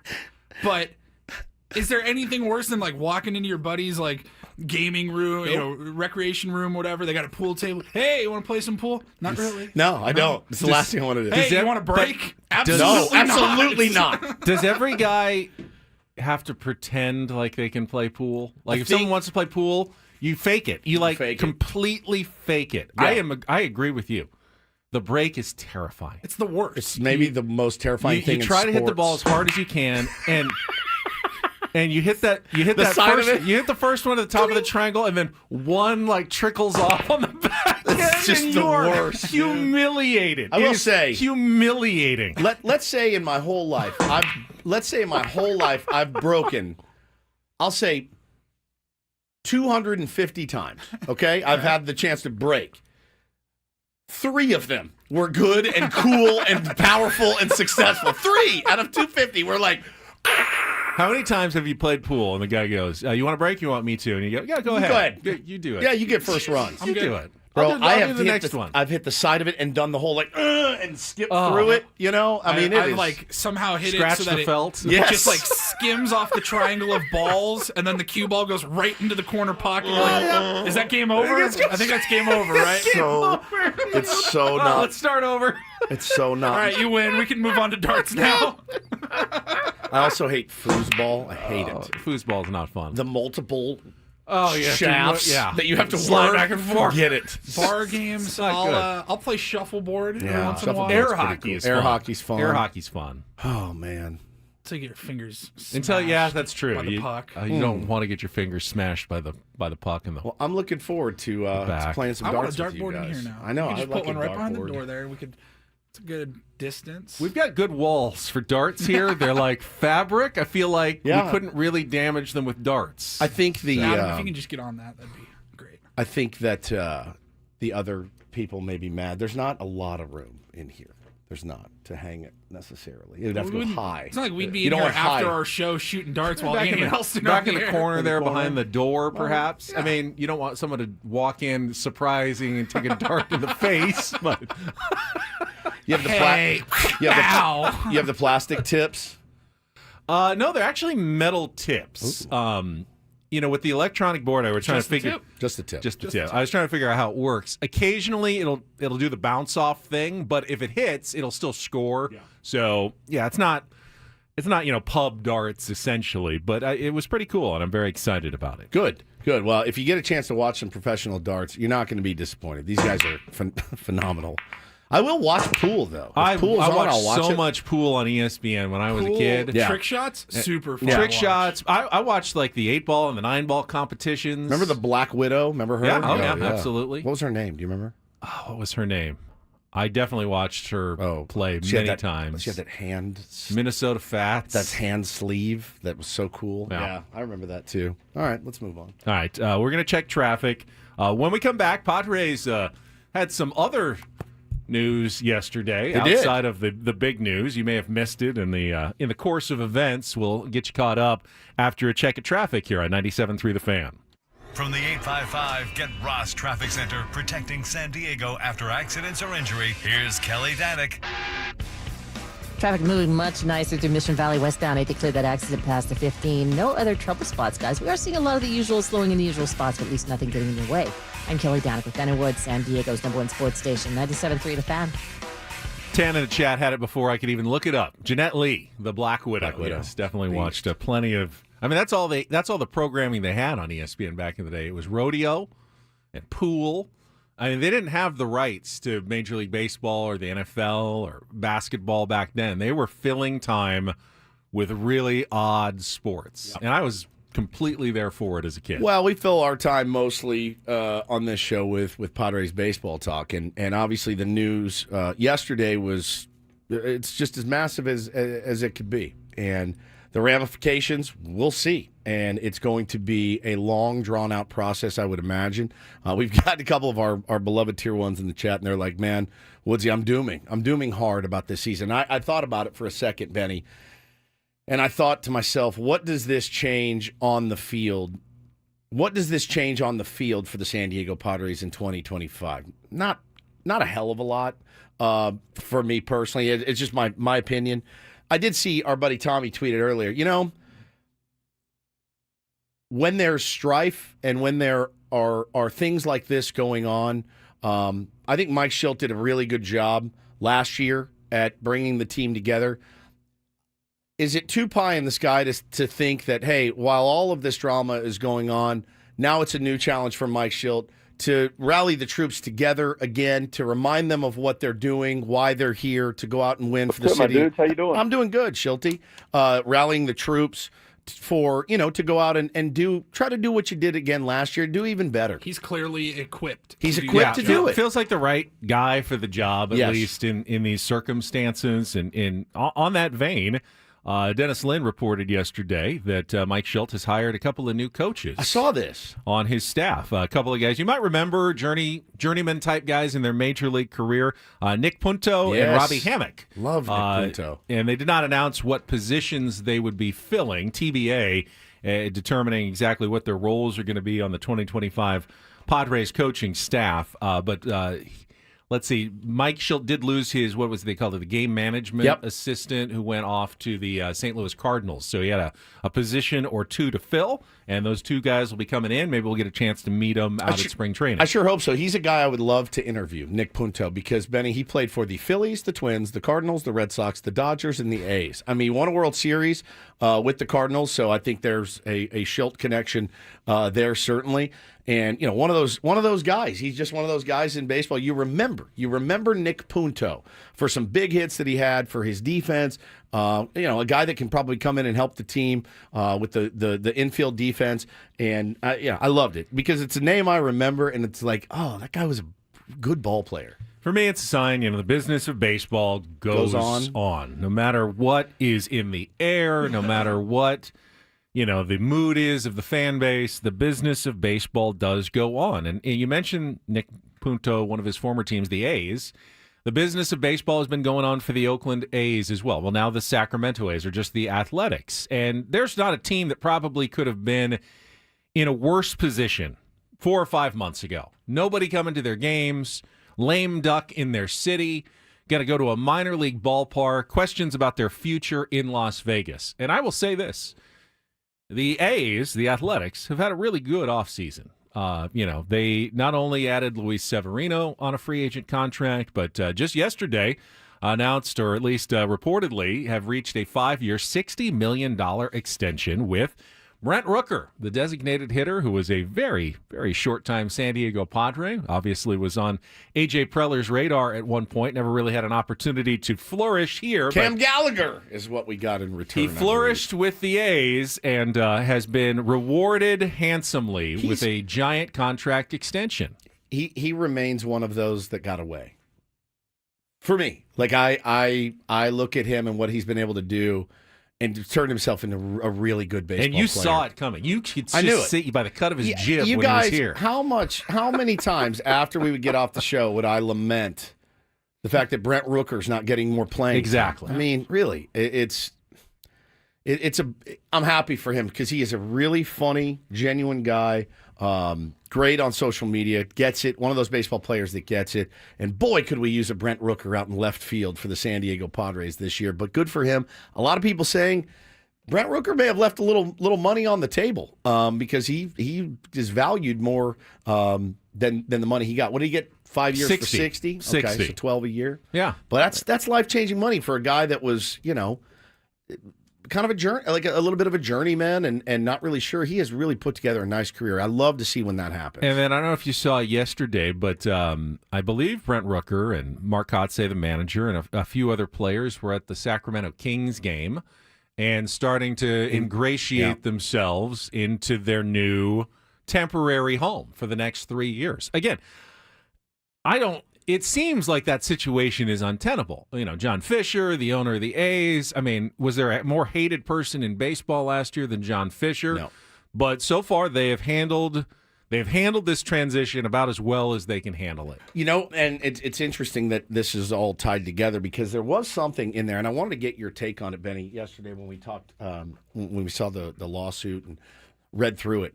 I think the thing that put me on my on my haunches the most was the relocation talk in there. And that's something that, I was talking to a friend about it yesterday, and I said, man, you want to talk about some PTSD scenes going on here. You think, my buddy that I was talking to said, yeah, I grew up here, grew up a Charger fan, and when the rumbling started happening, the only thing I ever said was, no, there's no chance. There's no chance the NFL is moving. And I read that yesterday, and I went, no, there's no chance that these guys would move. There's no chance.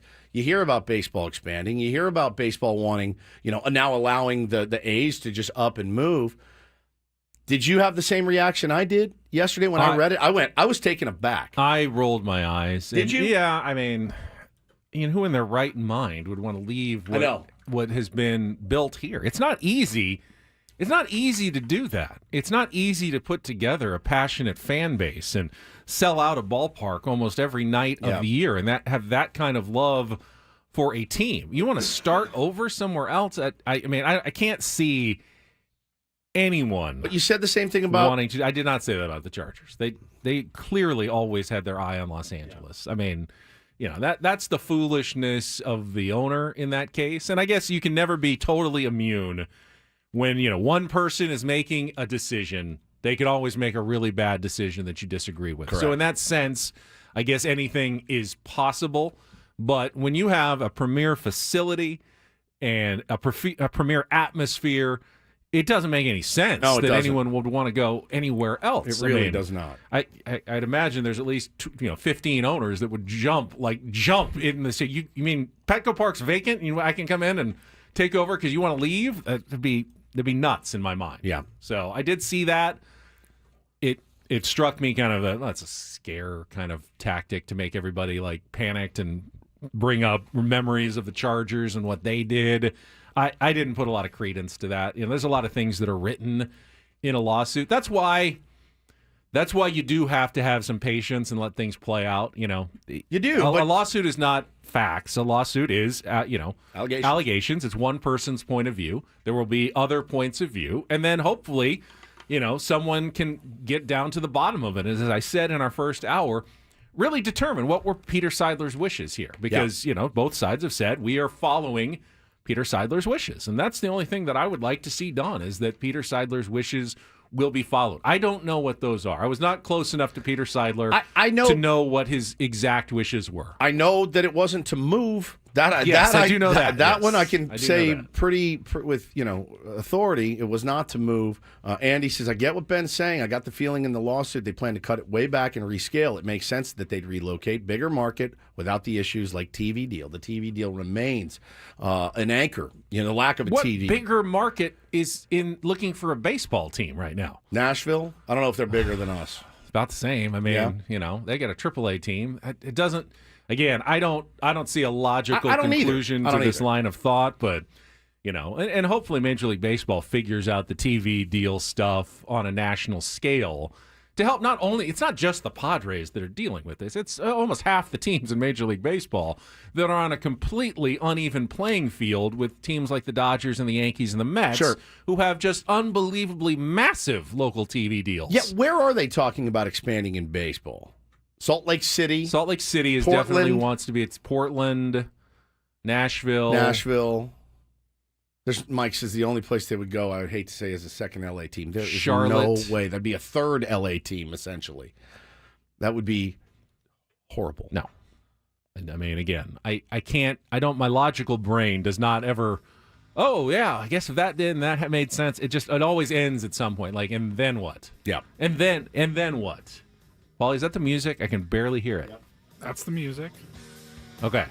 So we've got 15 seconds left 14, until 13. Count it down. All right, we'll come back. We got Take on Woods in its new time in our 8 o'clock hour. and more. Stick around. Ben and Woods continues on San Diego's #1 sports station, 97.3 The Fan. Hit the post.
Halfway home on a Tuesday, Ben and Woods, 97.3 The Fan. Thank you guys for being here with us.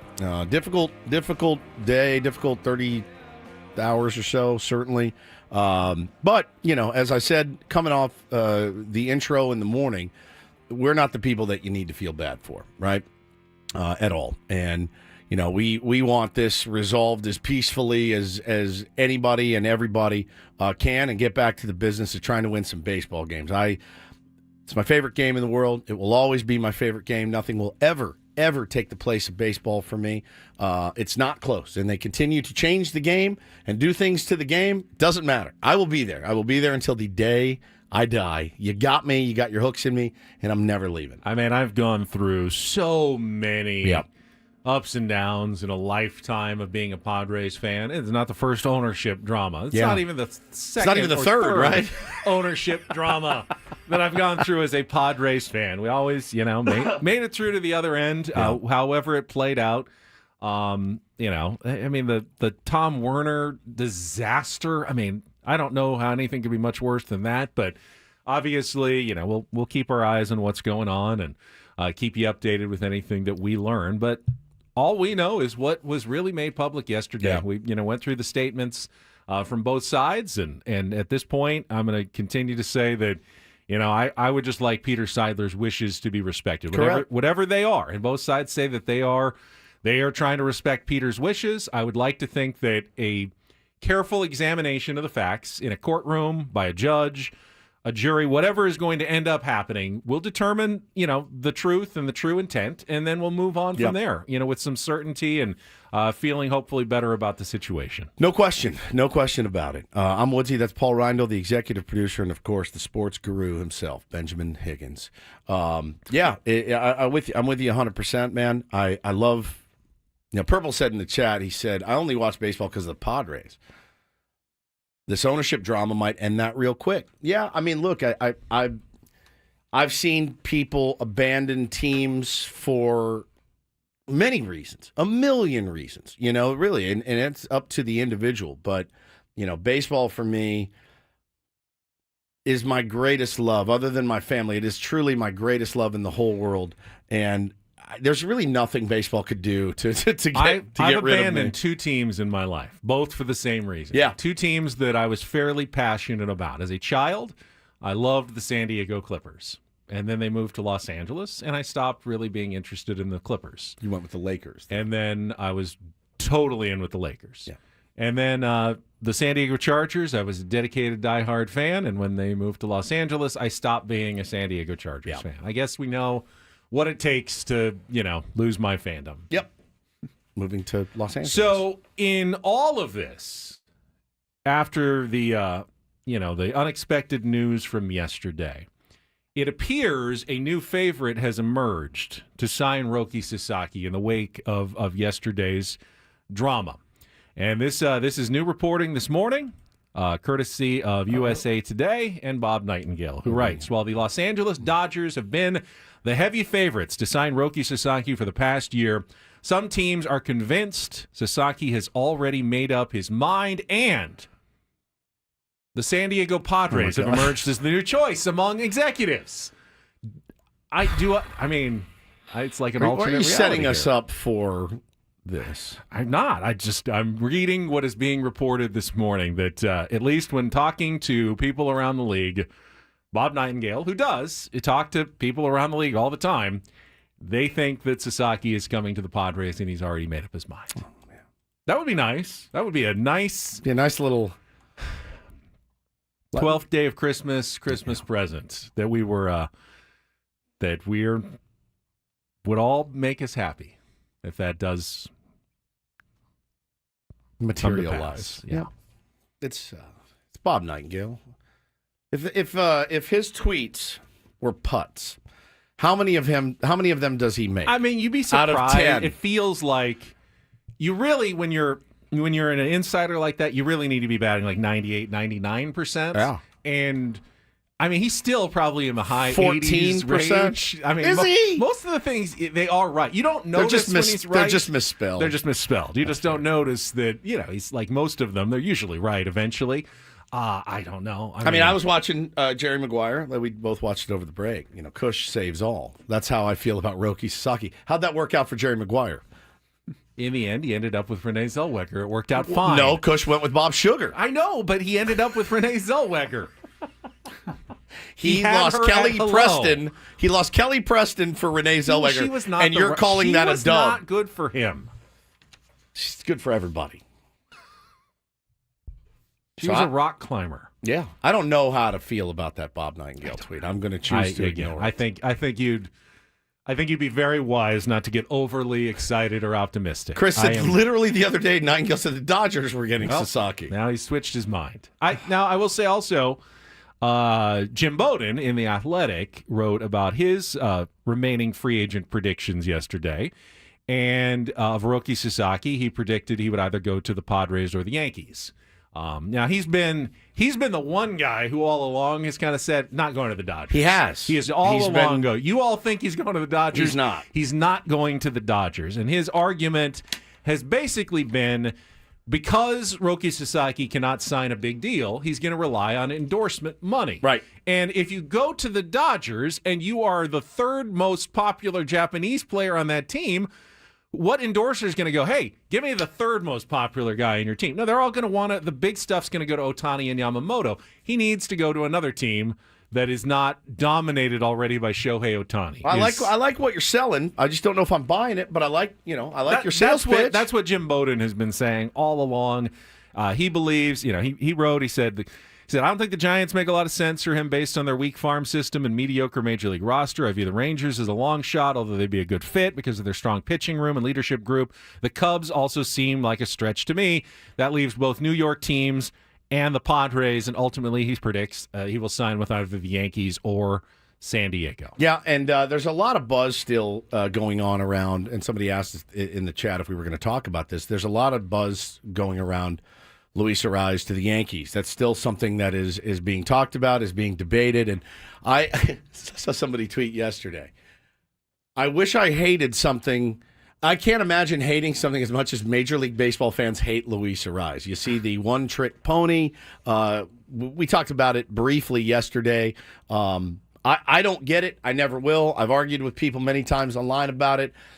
If he is truly a one-trick pony, what is a more important trick in the game of baseball if you're not a pitcher? What is a more important trick in baseball to be good at? Running?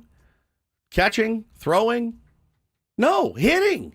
Hitting. His lifetime batting average with runners on base is over 350. It's something you dream about. Hitting is so hard. He's one of the best at it, right?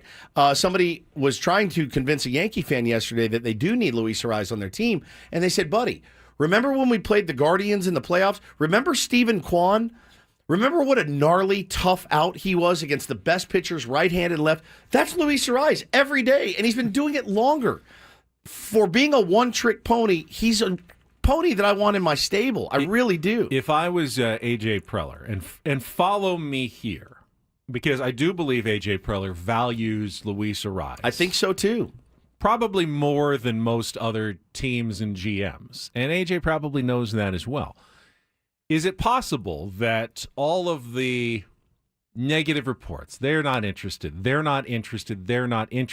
could be part of, I'm not saying a strategy or a plan, but could be used by A.J. Preller to convince Luis Arraez to sign a bit more of a team-friendly deal? Like, do you really want to go into free agency knowing, out there is what they think of you? Here, we love you. I traded for you. We want to keep you. Now we traded a few guys. Now we can't pay you $16 million a year, but we'd be happy to lower your arbitration price, give you a couple extra years, 11, 12 million, and settle in. And you'll be taken care of. You may not break the bank, but do you really want to hit that market knowing what is being said about you around the league on free agency? You're not like the other free agents. We love you here. Yeah. We will sign you here. But we're not going to bid against ourselves when there's no one else out there that seems to be that interested in bidding for your services. Yeah, I agree more. And maybe if that is the strategy, it's brilliant. It's a brilliant strategy. But he's a guy I want on this team. I do. I do too.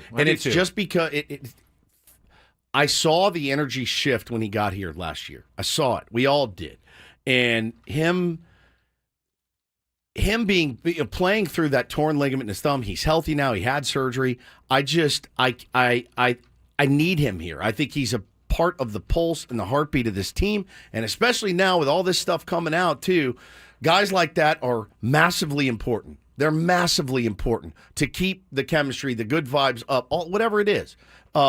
But also a guy that can come in when healthy and hit over 330. When he was healthy, Benny, he was hitting doubles, right? He was getting extra base hits. So I just think he's so valuable to this team. Now, Jim Bowden also predicted that Jurickson Profar will land back with the Padres. We can go through some of those. He did. That's good. Now, both those guys back would be elite. Now, coming at the bottom of the hour, though, we started a bit of a debate yesterday about, hey, if you had to pick Jurickson Profar or Luis Arraez, which one would you go with? And Padres fans were fairly opinionated on that subject. We're going to get into that coming up at the bottom of the hour. Up next, though, the new time slot for Take On Woods, a chance to qualify for our grand prize trip to Las Vegas. Already had Guy qualify yesterday. Any of the other regulars want to call in today? 833-288-0973. We will play Take On Woods when we come back. But first, that would be your cue. For?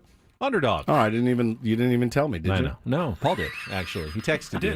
I don't check my phone I know. during We don't check the the thing. log either. Paul, you need a big whiteboard and a sign with the flashing You know me. You know you got to hold That's all my right. hand It's a new. little It's bit. new. You're getting into the flow. I already print off the rundown I that you have know. a digital copy of. All right, now let me get this started professional style. California sports fan, good news for you. Underdog is available to play in your state. I played a ton over the break. Did some golf, did some fantasy golf, did a lot of fantasy college football. I did some NFL football, won some money. It was a lot of fun. Over 5 million happy players. Underdog makes it fun and easy to cash in on all your favorite athletes' performances. They were giving me the rundown yesterday. Hey, you can do all this stuff. I said, I already know. I've been playing with it all week. So much fun. With their pick'em game, you could win up to 1,000 times your money just by choosing higher or lower on player stats like yards, touchdowns, interceptions. You guys know how this daily fantasy thing works. It's a lot of fun. I'm going to be all over it for college football that starts on Thursday, my beloved Notre Dame. With their double flex option, you can even take 2 L's, turn them into a win. They got the win now button to cash out whenever you want. It's really, really cool. Best place to play Pick'em. Download the app. It's Underdog. Sign up with the promo code WOODS, WOODS.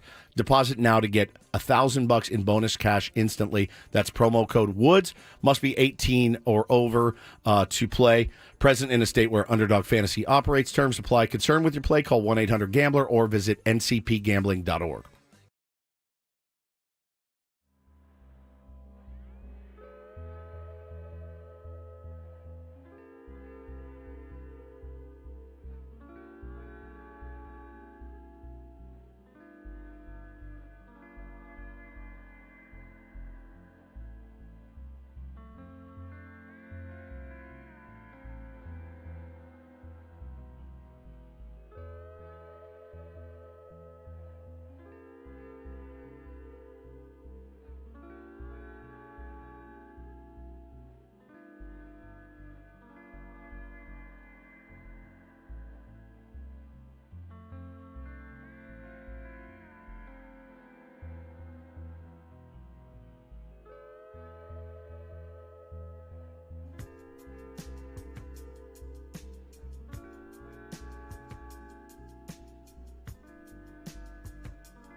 Jamul Casino. Fun above all else.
$8:20. Ben and Woods on the Fan. Again, we changed our clock around a little bit. It's kind of in the weeds, radio stuff and mechanics of why we have slightly altered things, but it now makes more sense for us to do our Take on Woods segment at 8:20 instead of 7:10. So if you've had to adjust your day, I apologize. My beloved neighbor Ron, who's the tier 1. Met Ron over the break. He's the best. Walks outside yesterday. I'm on the phone. Hey, I hate the new changes. I go, all right, I get it. Sorry. You'll get used to it, Ron. I love you. Thank you for listening for literally 4 hours every single day. He never misses a show. He was great. I loved meeting him. He's the best.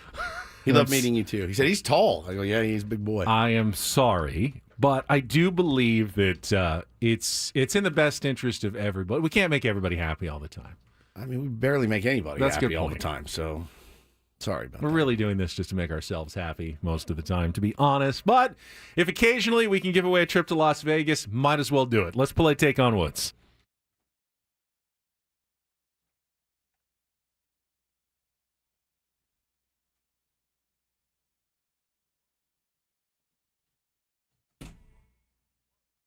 Take on Woods is brought to you by Valvoline Instant Oil Change. It only takes 15 minutes, and you don't have to get out of your car. For directions and discounts, go to SoCalOilChange.com. That's SoCalOilChange.com. And we got Izzy on the line today as our contestant. He's ready to go. Hi, Izzy. How are you? I'm good. How you guys doing? I'm good. Have you played our game before? A few times. All right. Good luck to you. You are playing for this month's grand prize drawing, a trip for two to Planet Hollywood in Las Vegas, and 2 tickets to see the Scorpions, along with a $100 gas card. The Scorpions back with their 60 years in their Scorpions Las Vegas residency show live February 27th to March 11th. PH Live at Planet Hollywood Resort and Casino. Tickets are on sale now at Ticketmaster.com. All right, I'll give you the advantage by letting you pick the category and keeping Woods in the dark, although the first category is a mystery category. Second category is called All My Questions. All 5 song titles begin with the words All My. And our new category is called Another Year of Take on Woods. 5 song titles that include the word year or years. So, mystery category, All My Questions, or Another Year of Take on Woods. Another year of Take on Woods. The new category today. All right, again, it is 5 song titles that all include the word year or years. You'll have 60 seconds. If you don't know an answer, you can say pass. We'll come back to it if there's time left on the clock. First question is the 2-second song. Paulie's going to play you a little music. You need to identify the song title and the artist to score that point. You go first. Woods goes second. You beat or tie him, we'll put you into the drawing for Planet Hollywood. Izzy, are you ready to play? I'm ready to go. All right, 60 seconds on the clock, Paulie. Again, the category, another year of Take On Woods. Your time begins when Paul plays the music. Good luck, Izzy. Let's take on Woods. Pass. Which early hit by Steely Dan includes the line, "Stone away the time" in the chorus right after the title? Pass. David Bowie says he doesn't really remember recording which 1975 hit about growing old due to his massive cocaine use at the time.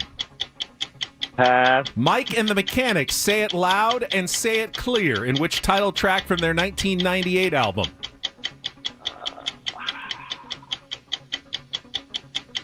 Pass. Easy. Robert Plant looks back a decade in which 1975 Led Zeppelin song that Jimmy Page originally intended to be an instrumental track? Oh, man. This is terrible. Go back to the 2-second song. Come on, think about it. Let's see. Why do I want to? I know it's U2, but It is. And there's a remember the word year is in it.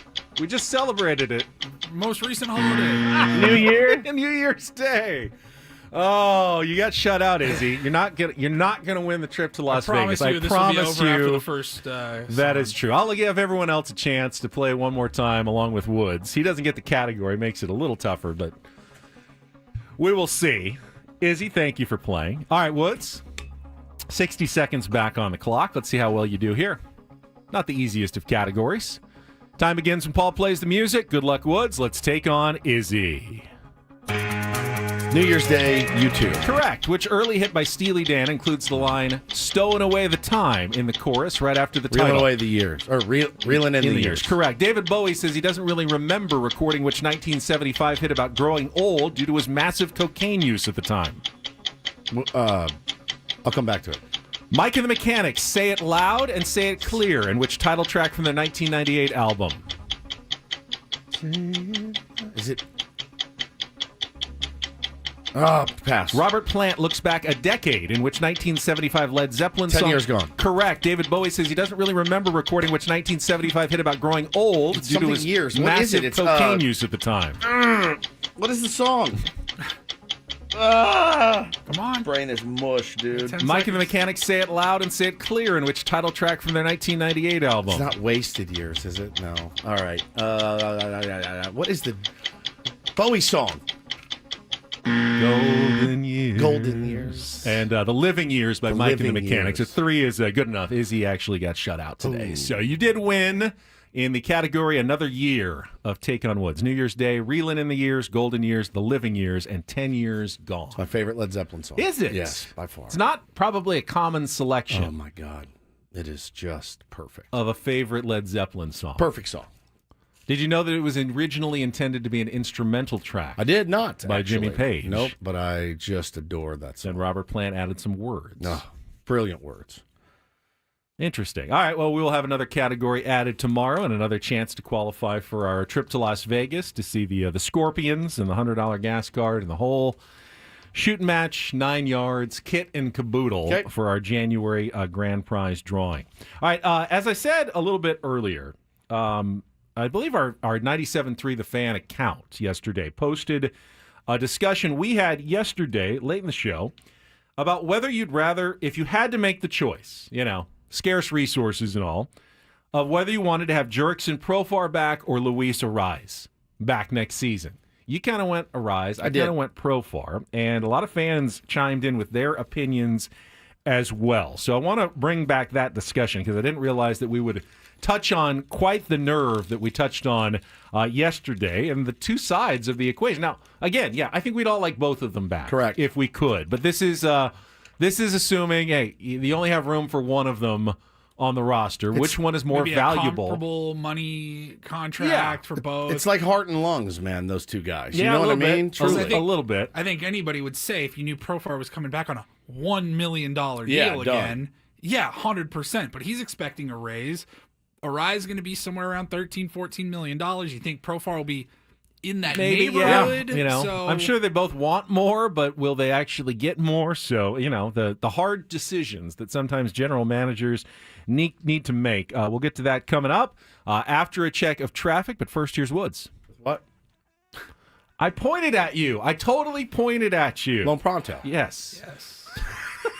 This is going to be a fun year. I can tell you guys right now. smoking right now. Stop letting high interest debt weigh you down. Pay it all off in days thanks to Lone Pronto's new Rapid Equity Loan. If you're a homeowner, there's a completely hassle-free way to cash out your home's equity. No appraisals, no paperwork, no waiting. Lone Pronto's all-new Rapid Equity Loan uses AI-driven technology to get you approved for cash out in as little as a day. We like things fast. One client got $100,000 approved in under 24 hours, wiped out their credit card debt, launched a home improvement project, now saving over $1,000 a month.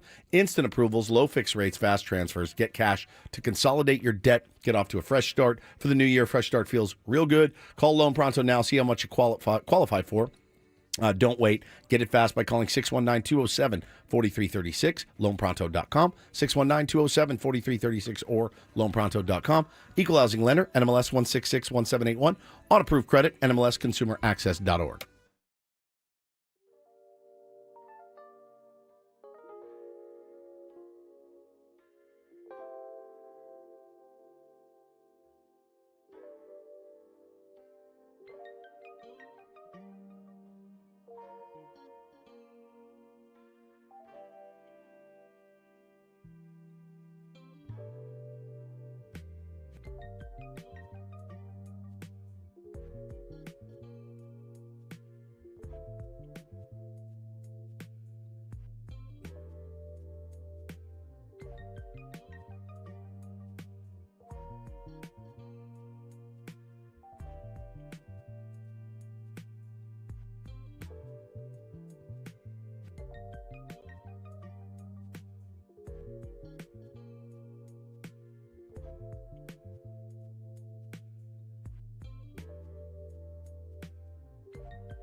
Did see that report yesterday on Luis Arraez. Briefly, that A.J. Preller had been talking to the New York Yankees, and then John Heyman reporting Yankees not really a fit for Luis Arraez. It's funny, man. The teams and fan bases, I think, that aren't that consider themselves not a fit, and I saw Yankee fans working themselves up into pretzels yesterday about the potential of getting a Luis Arraez on their team, and they don't want him. I mean, for the most part, there were some that were like, "Bro, you're an idiot. You got to have a guy that gets on base at a 350 clip, 400 when he's healthy." And a lot of people are like, "No, we don't need a one-trick pony here." And it's crazy how the game has changed. I will always have great respect for those that can hit a baseball well, and that's Luis Arraez. It's so freaking hard to do at a level like that. I think I try to put myself in the frame of mind of an opposing fan, player, or coach. And how do I feel when Luis Arraez is at the plate? Nervous. Yeah. Nervous. Especially if there's like runners on and Nervous. hey, it's a tie game and there's a runner on third. And I go, he's the last guy I want to see coming up because I know he's going to make contact. And, and my job as a pitcher is going to be to strike him out. And he is the hardest. Him and Stephen Kwan are the two hardest guys to strike out in Major League Baseball. And that's a valuable talent to have. Now, is he a diverse, ranging ball player? No, he's not. He actually played pretty good defense in the playoffs playing first base. He did. I mean, like way beyond the level that we'd seen. And I look, again, I'm going to take the opinion of a guy that managed him in Skip Schumacher. When we got him, he goes, "I've never loved a player more that I've played with, that I've managed, that I've been around ever." That's a tool. It may not be one of the 5 tools. Correct. But it's undoubtedly a tool that is valued by managers in clubhouses. Good teammates are more rare than you'd think. 100%. And again, and he's clearly one of those. I was anytime you post something on Instagram and you get quote tweeted by our beloved Tommy Giannis, how does he say it? Antetokounmpo or something? Yeah. Auntie got a poodle. Auntie got a poodle. You're like, oh God, he's about to drag us. And he's like, people think Profar really fell off in the second half, and he kind of posted a couple numbers, and I said, yeah, I mean he had a horrific August. Horrific. It was he batted like 196. Didn't get on base a ton. And I said, and then I had kind of the recency bias of not performing all that well in the playoffs that was stuck in my head. The numbers were fairly similar, first half to second half. But again, if I had to make a choice, it's Arraez. But obviously, I would love to take both. So again, I don't know whether Jurickson Profar is ever going to put up the kind of season he did this past year. My hunch would be it won't ever be as good as it was. Is it possible 3.7 WAR is insanely good. Is it possible that a guy figures it out? Yes, it absolutely is possible. But at the same time, doesn't even need to be that good to be very valuable to the San Diego Padres. I agree. In WAR, and again, it's not doesn't tell you everything about a player. Luis Arraez was a 1 WAR player. Jurickson Profar was nearly a 4 WAR player. In that, at least one respect, baseball analysts are telling you that Jurickson Profar was almost 4 times more valuable than Luis Arraez last season. Sure. So even if he doesn't duplicate it, even if he's half the player, well, then he's 2 times more valuable than Luis Arraez. Now, I believe Luis Arraez can have a better season if he's healthier, and the true comparison between the two players is much more in the middle, which is why we're having this discussion in the first place. I do believe even if the Yankees aren't a fit, there are a couple of teams that absolutely would like to have Luis Arraez. I saw someone mention it in the chat. Seattle Mariners are desperate for offense, any kind of offense. They got a good pitching staff. They don't have the kind of batters that, like a Luis Arraez would provide for them. Padres need pitching. Is there a potential matchup there in a trade? And if you did that, would that open up a little more room to re-add Jurickson Profar to your roster? And would you be okay with a move like that, where you add a decent starting pitcher, give up Luis Arraez, re-sign Jurickson Profar, make him your leadoff hitter with his great OBP, his 380 OBP last season, which compared Luis Arraez 346. So, you're actually adding with OBP more pop. At the top of the lineup switch hitter. with more pop, a switch hitter. He's been a solid defender in the outfield. To me, as much as I do agree with you, and I like Luis Arraez, I feel like there's just more there from Jurickson Profar that's going to help you this season, especially if you can get something decent like a starter that's going to help you for Luis Arraez. Yeah, agreed. Even if it's just a 1 year for 1 year trade, like a 1 year pitcher for a 1 year of Luis Arraez. What's more valuable to the Padres right now? Luis Arraez or a starting pitcher that you feel good about, middle of your rotation type guy? Probably a starting pitcher. I think so too. The thing about Arraez too is there's that bit of a log jam that he creates. Doesn't want to be a DH full time. Now, if he said, I am so comfortable just hitting and just working on my craft and being a hitter, it's different. It's different, right? But he wants to play the field. And so you have to, as his manager, make sure he gets some time at second, make sure he gets some time at first. I still think there are more,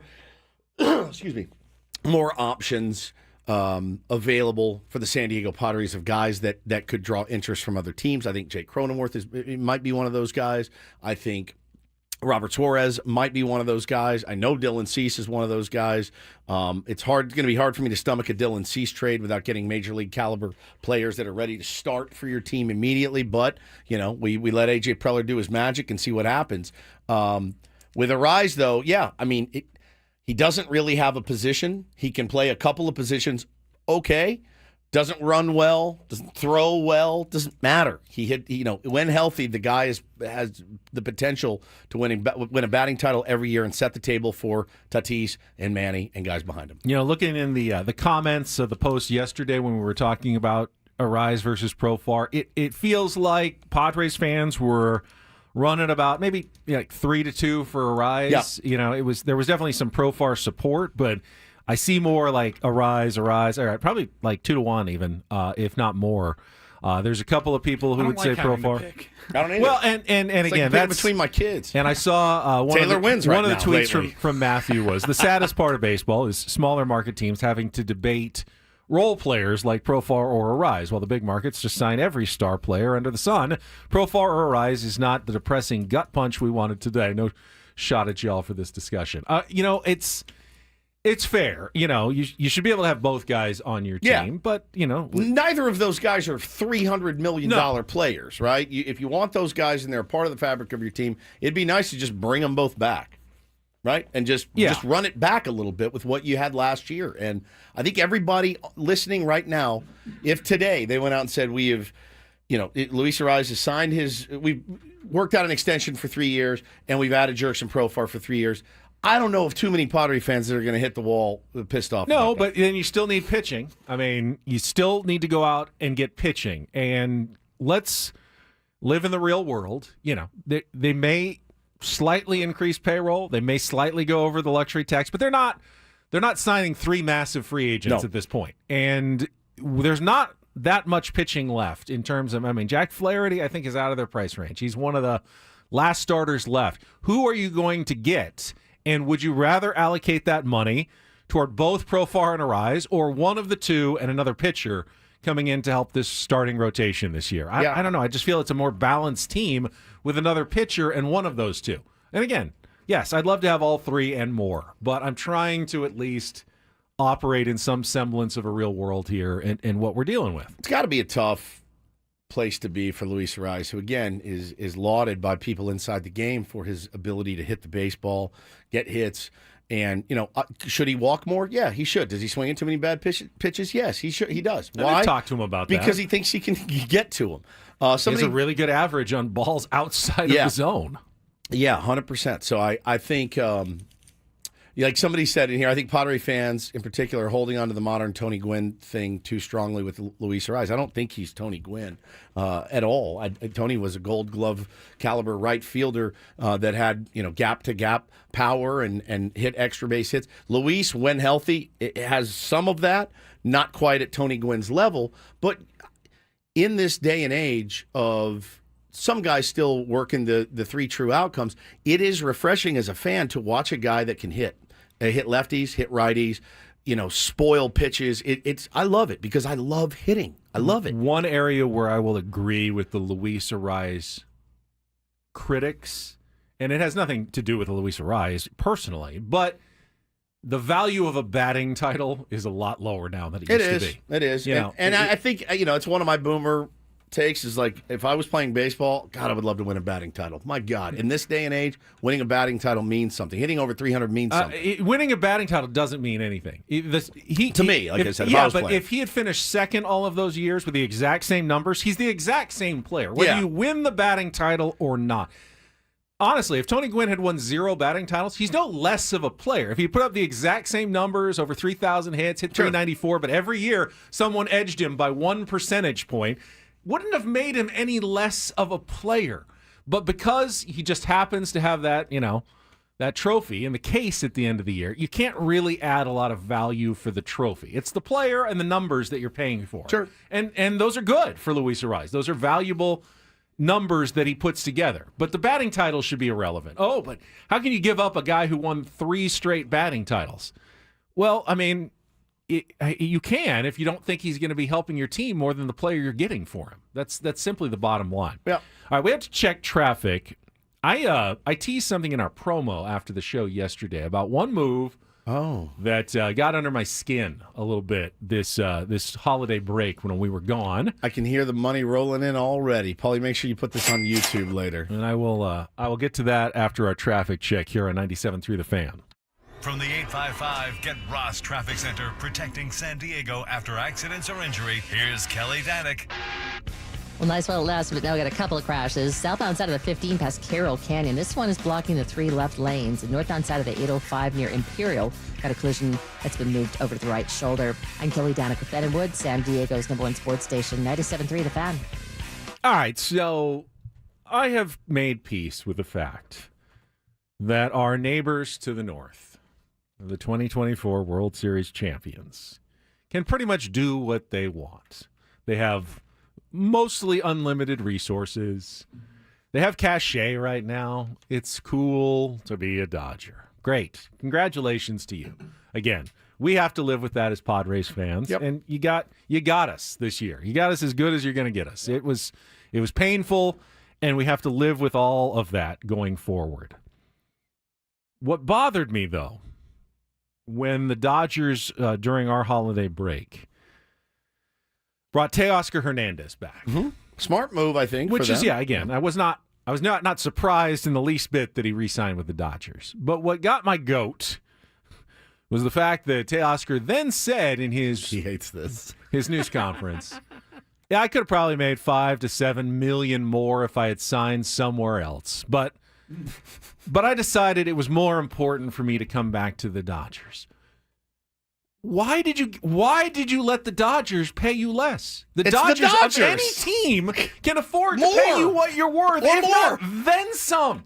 Why are you letting them off the hook and giving them a discount? Quality of life. The last team that needs or deserves a discount on players is the Los Angeles Dodgers. Well, my man, your agent. What are you guys doing? At least make them pay you what you're worth on the open market if you want to come back to Los Angeles. It's not going to bankrupt the team. They're not going to be unable to sign other players because you squeezed another $5 to $7 million. And you can say, well, what does he need with another $5 to $7 million? It's $5 to $7 million. It's not nothing. How do you just give up $5 to $7 million and go, I'm good. It's the Dodgers. I'm going to do a solid. I'll do them for a these solid. Guys. What? Yeah, I think it bothers you that they're getting a hometown discount. Yes, it does. Yeah, it does. And we can't get one here. No. We go the opposite way. Again, We double salaries. As much as I loved Tony Gwynn and all of the discounts he gave the Padres growing up because he wanted to stay here in San Diego, he never should have had to do that. No, correct. player should ever have to take a hometown discount. But really, Teoscar Hernandez, who was an absolute critical cog in helping them win a World Series title. Beastly. He's the last guy who should be taking a hometown discount from a giant market team If you're like the LA Dodgers. If you're Max Muncy and you had the good playoffs until you didn't, if you are Jack Flaherty, if you were any of those other guys that maybe didn't perform up to snuff in the playoffs, you're like, I'll take whatever you give me. I want to stay here. Fine. Even then, still, you should get market value.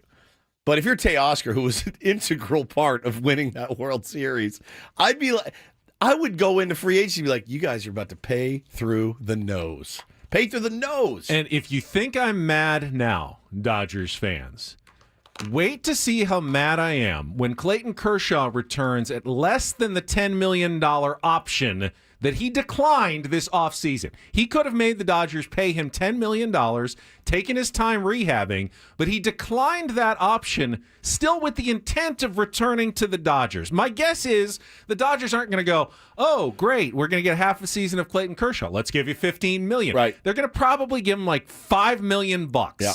And Clayton Kershaw will have given up, like Teoscar Hernandez, $5 million for absolutely nothing. Yeah. No reason to do it. No reason at all to do it. Yeah. I don't understand it. I really don't. Brandon says the Dodgers should use this clip in their Teoscar hype video. I'll actually give them $100 if they do it. I will Venmo somebody in the organization $100 if they use that in their hype video for Teoscar's return. Yeah. Tony says, you Darvish wave money? When did you Darvish got Blake did say yesterday that what he's looking for in free agency is a team that can help him continue to be the best version of himself and a team that is set up to win for years to come. Maybe Teoscar was looking for a team that could set him up to be the best version of himself. For years to come? Win for years to come. Oh, man. My sound-alike. My LA sound-alike. I'm sorry that I get so mad about that.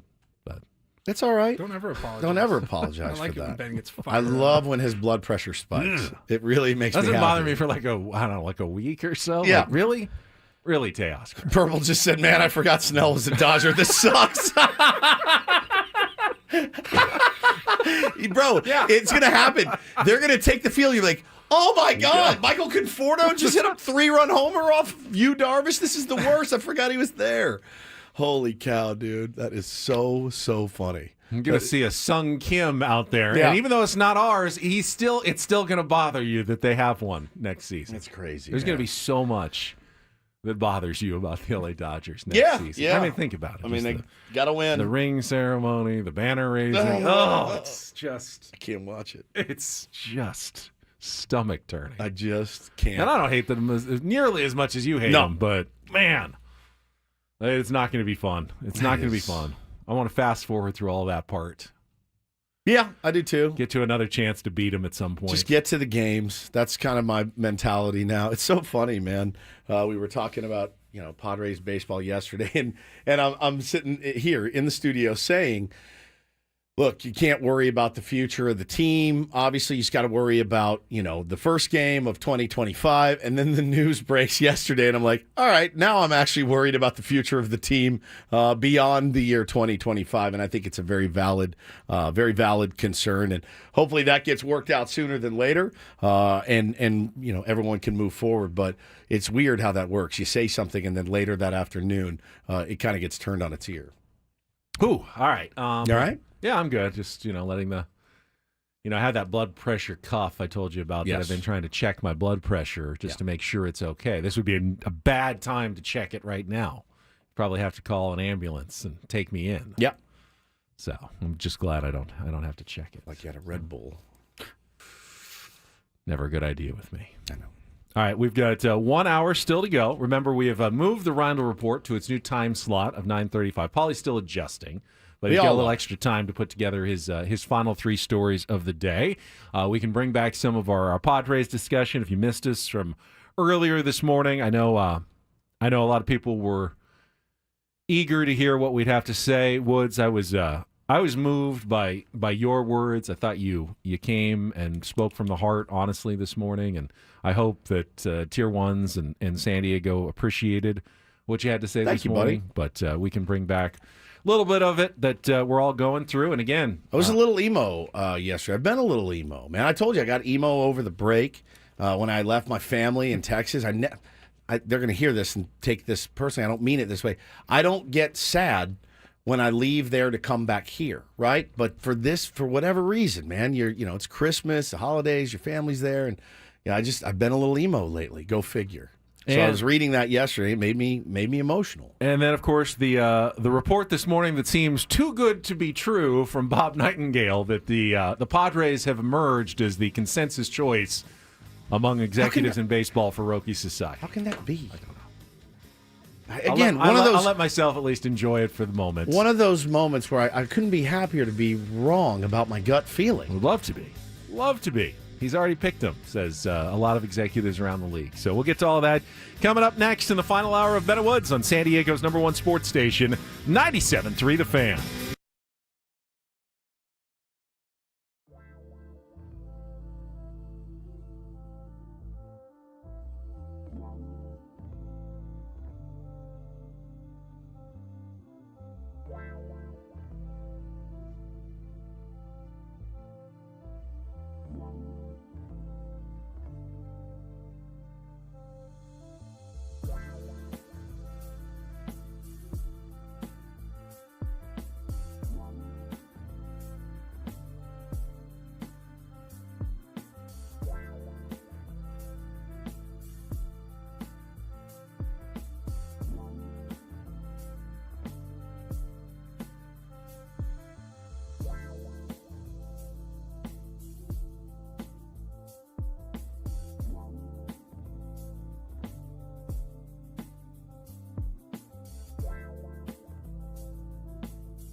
Final hour of Ben and Woods on a Tuesday morning.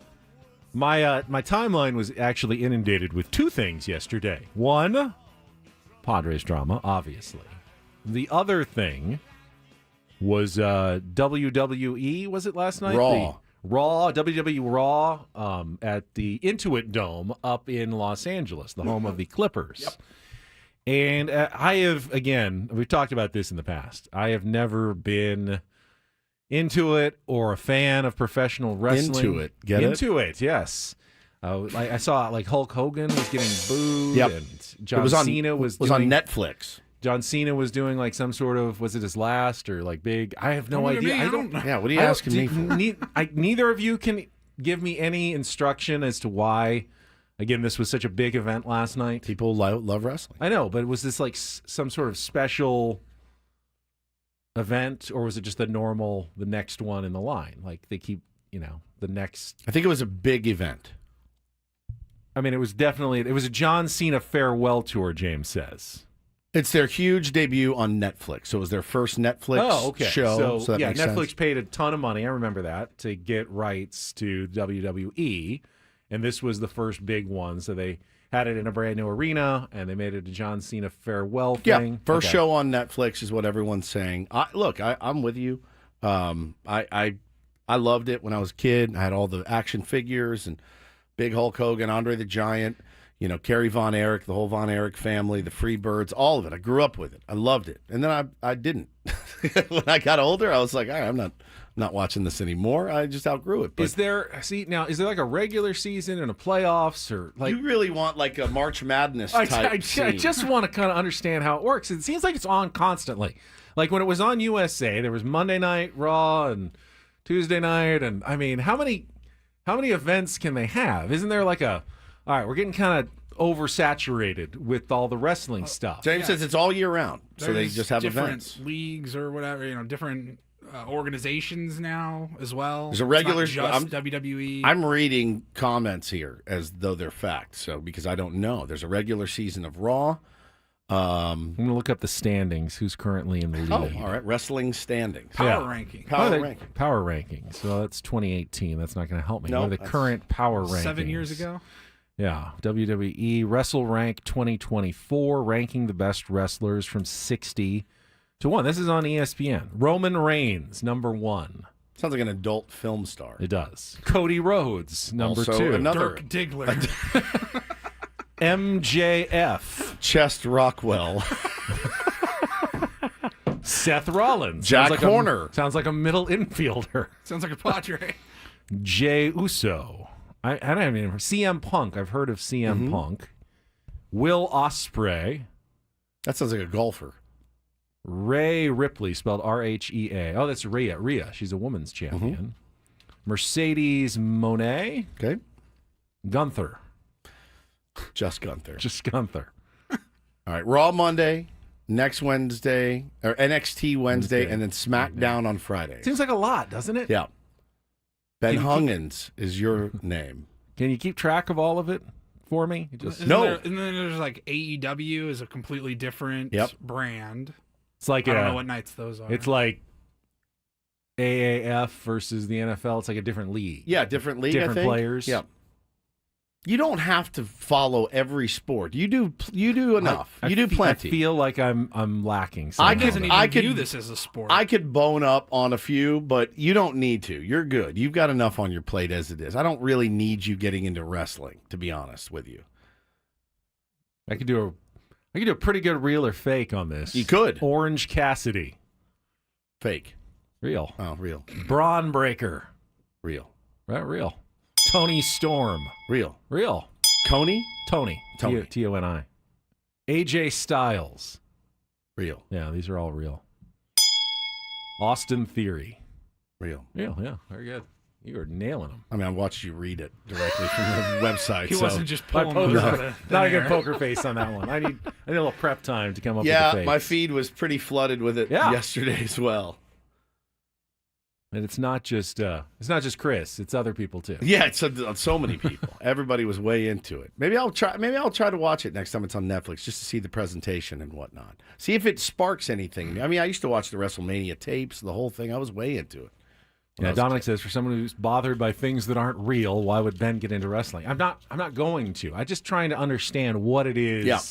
And how they do I'm it. missing, and kind of how it works. And Ben starts applying for credentials to WrestleMania. like those power rankings. I mean, it's not as though. No. Oh, God. Here we go. He's going to try to explain logically wrestling. Go ahead. Well, I mean, like if your goal, how do you? Like, I want to get into wrestling. I want to be the number one wrestler in the world. I want to be the number one wrestler. Can you control that, or is it up to the writers and the people who like make the show who is the number one wrestler? Like, if they decided Ben Higgins, a radio host from San Diego, we want to make him the new number one wrestler. Could they do that if that was in the script? You're telling me when they pull a random person out of the crowd and he wins the match, Right. like that was written into the script? Right. Just feels like power rankings are a bit fraudulent when that's the case. Like, enjoy it as I think entertainment. power but it's rankings fine. are a bit fraudulent anyway. If you're talking about baseball, football, you see something, you're like, oh, really? They've lost 7 games in a row, and they're the number 3 team in the power rankings. There's at least some records and, involved in terms of performance, but Matt says it's soap operas for men. It could be a ton of fun with suspension of disbelief. Yeah. it's more like going to a movie then. Sure. Ooh, do we power rank movies, though? I Yes. guess we do. Yeah, that's true. Yeah. And nominate them for awards and decide who's the best. And, yeah, we absolutely do. My wife is watching the Vince McMahon doc and was ear-whipping me with it this morning about how great it is. Not great, like it's pretty gnarly. Have you watched it? I tried. I didn't get into it. Somebody says take Ben to a show. He'll love it. I don't think he will. My guess is that doubt it. My guess is that he would not. Kurt says watch The Dark Side of Wrestling. I did, man. I did. I watched several really good documentaries. What is the dark? I mean, I'm assuming Dark Side of the Ring. Steroid use. Well, things of that nature. There's stories, Ben, that you don't even want to talk about. Chris Benoit being one of them. I mean, just tragedy after tragedy, drugs, alcohol, death, murder, crazy stuff. I'll watch a documentary on almost anything, and Dark Side of the Ring was really, really good. If you've watched a couple of these documentaries, so how do wrestlers like get ahead? Is it political? Is it like, you get friendly with the people who I think it's making the decisions? I think it's you have to obviously you have to be a good showman, a good showman. showwoman. Yeah. That's got to be part of it, I'm sure. Yeah, and that's part of it. You have to be able to work the crowd, right? I mean, working the crowd and having the moves and things like that. That's it. I mean, think about Hulk Hogan in his prime. Nobody worked the room like that guy. Andre the Giant didn't really do much. He just kind of plodded around, but he was the big showman, a villain. It was great. The Iron Sheik. This is the era that I grew up in. But I just would fly on the wall. Like, is there a meeting that happens? Okay, here's what we're going to do for the next 6 months. Did you see The Wrestler? The movie The Wrestler? No. You didn't? No. That's a Mickey Rourke, right? Yes, it's must watch. Okay. It's must watch, and it goes behind the scenes of them. And now they are lower level now because they've all kind of fallen off, and some guys are trying to make their way. But it's like, all right, so hey, we get in there. I'll bring the cheap heat. I'll do this. They have all this jargon that they use. We'll do this ram jam, and then we go have a beer, right? And they kind of plot it out, and they work the crowd and do their thing. It's really brilliant. It's a brilliant movie, like gut-wrenchingly brilliant. Go watch that movie. That's your next assignment. It's a world that has always just been slightly impenetrable to me. Sure. Yeah. This movie will open up your mind to it. It's incredibly well done. Incredibly. I mean, the power, Adam says writing rooms, like where they're back there, writing it all out. I mean, storylines. The power that those people then have over your these life. other people's lives. Like, hey, we've decided that you're the champ. You're the champ, and we've decided that you're going to not going to be the champ. Just like any other TV show, though. Hey, season 3, we're going to make this ancillary character the main star of season 3, and now their life's going to completely change. It's a really good point. Get super, a bunch of offers afterwards. Good point. Get super famous. Yeah, that's a good point. Yeah, you have a character that wasn't a big deal, and then all of a sudden they get huge. Who am I thinking? Giancarlo Esposito was always a good actor, and then he became Gus Fring, and became a villain, and all of a sudden he's all over the place now. I mean, just one a writing decision, like, all right, we're going to make this a really important character, and this guy is going to nail it, and all of a sudden changes their lives. Yep, 100%. Fascinating. Fascinating stuff. 10 minutes Planning on wrestling. Look at you. Look at you. You have more knowledge than I do. I really don't, but just go watch The Wrestler. You will not be disappointed. That's fictional, but Yeah. somewhat based in how reality. it kind of works. Yep. Paula just let me know some good news that I didn't realize. We've got some San Diego State basketball tickets to give away today for tomorrow night's game against Air Force at Viejas Arena. You can get your own tickets at goaztecs.com, but if you'd like to be the fifth caller right now, 833-288-0973, 833-288-0973. We'll hook you up with some tickets to head down to Viejas Arena tomorrow night. Aztecs, of course, coming off win over Boise State on Saturday. And they've got a big game again this Saturday on the road at New Mexico. So you don't want to overlook Air Force. They're definitely one of the bottom-tier teams in the Mountain West, but you can't afford to lose those games. Those are the ones that actually wreck your resume. So a little bit of pressure, but San Diego State at home tomorrow night.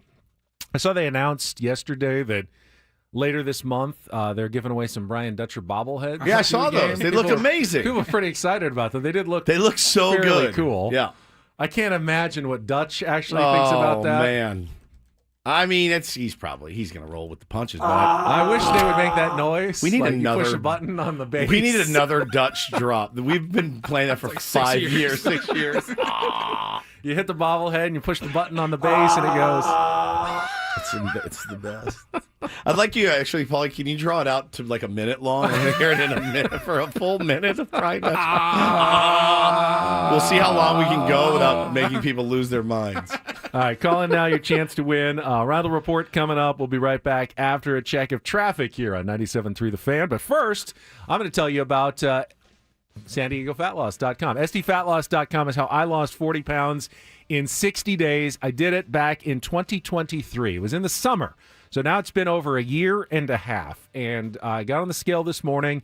I am still down 43 pounds from where I started, which for me is amazing. I have done other programs in the past.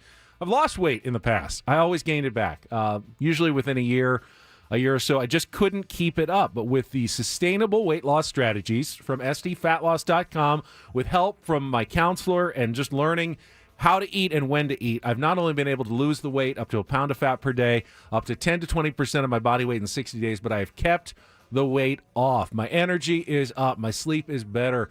My pain, my back pain has really gone away. My leg pain, my knee pain has gone away. And it is all attributed to my weight loss. I really do believe that. And you can do it as well. Let SDFatLoss.com help you. Set up a free consultation. Go to their website, SDFatLoss.com, and find out how it can work for you here in this new year. New year, new you at SDFatLoss.com. That's SDFatLoss.com.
Hamul Casino.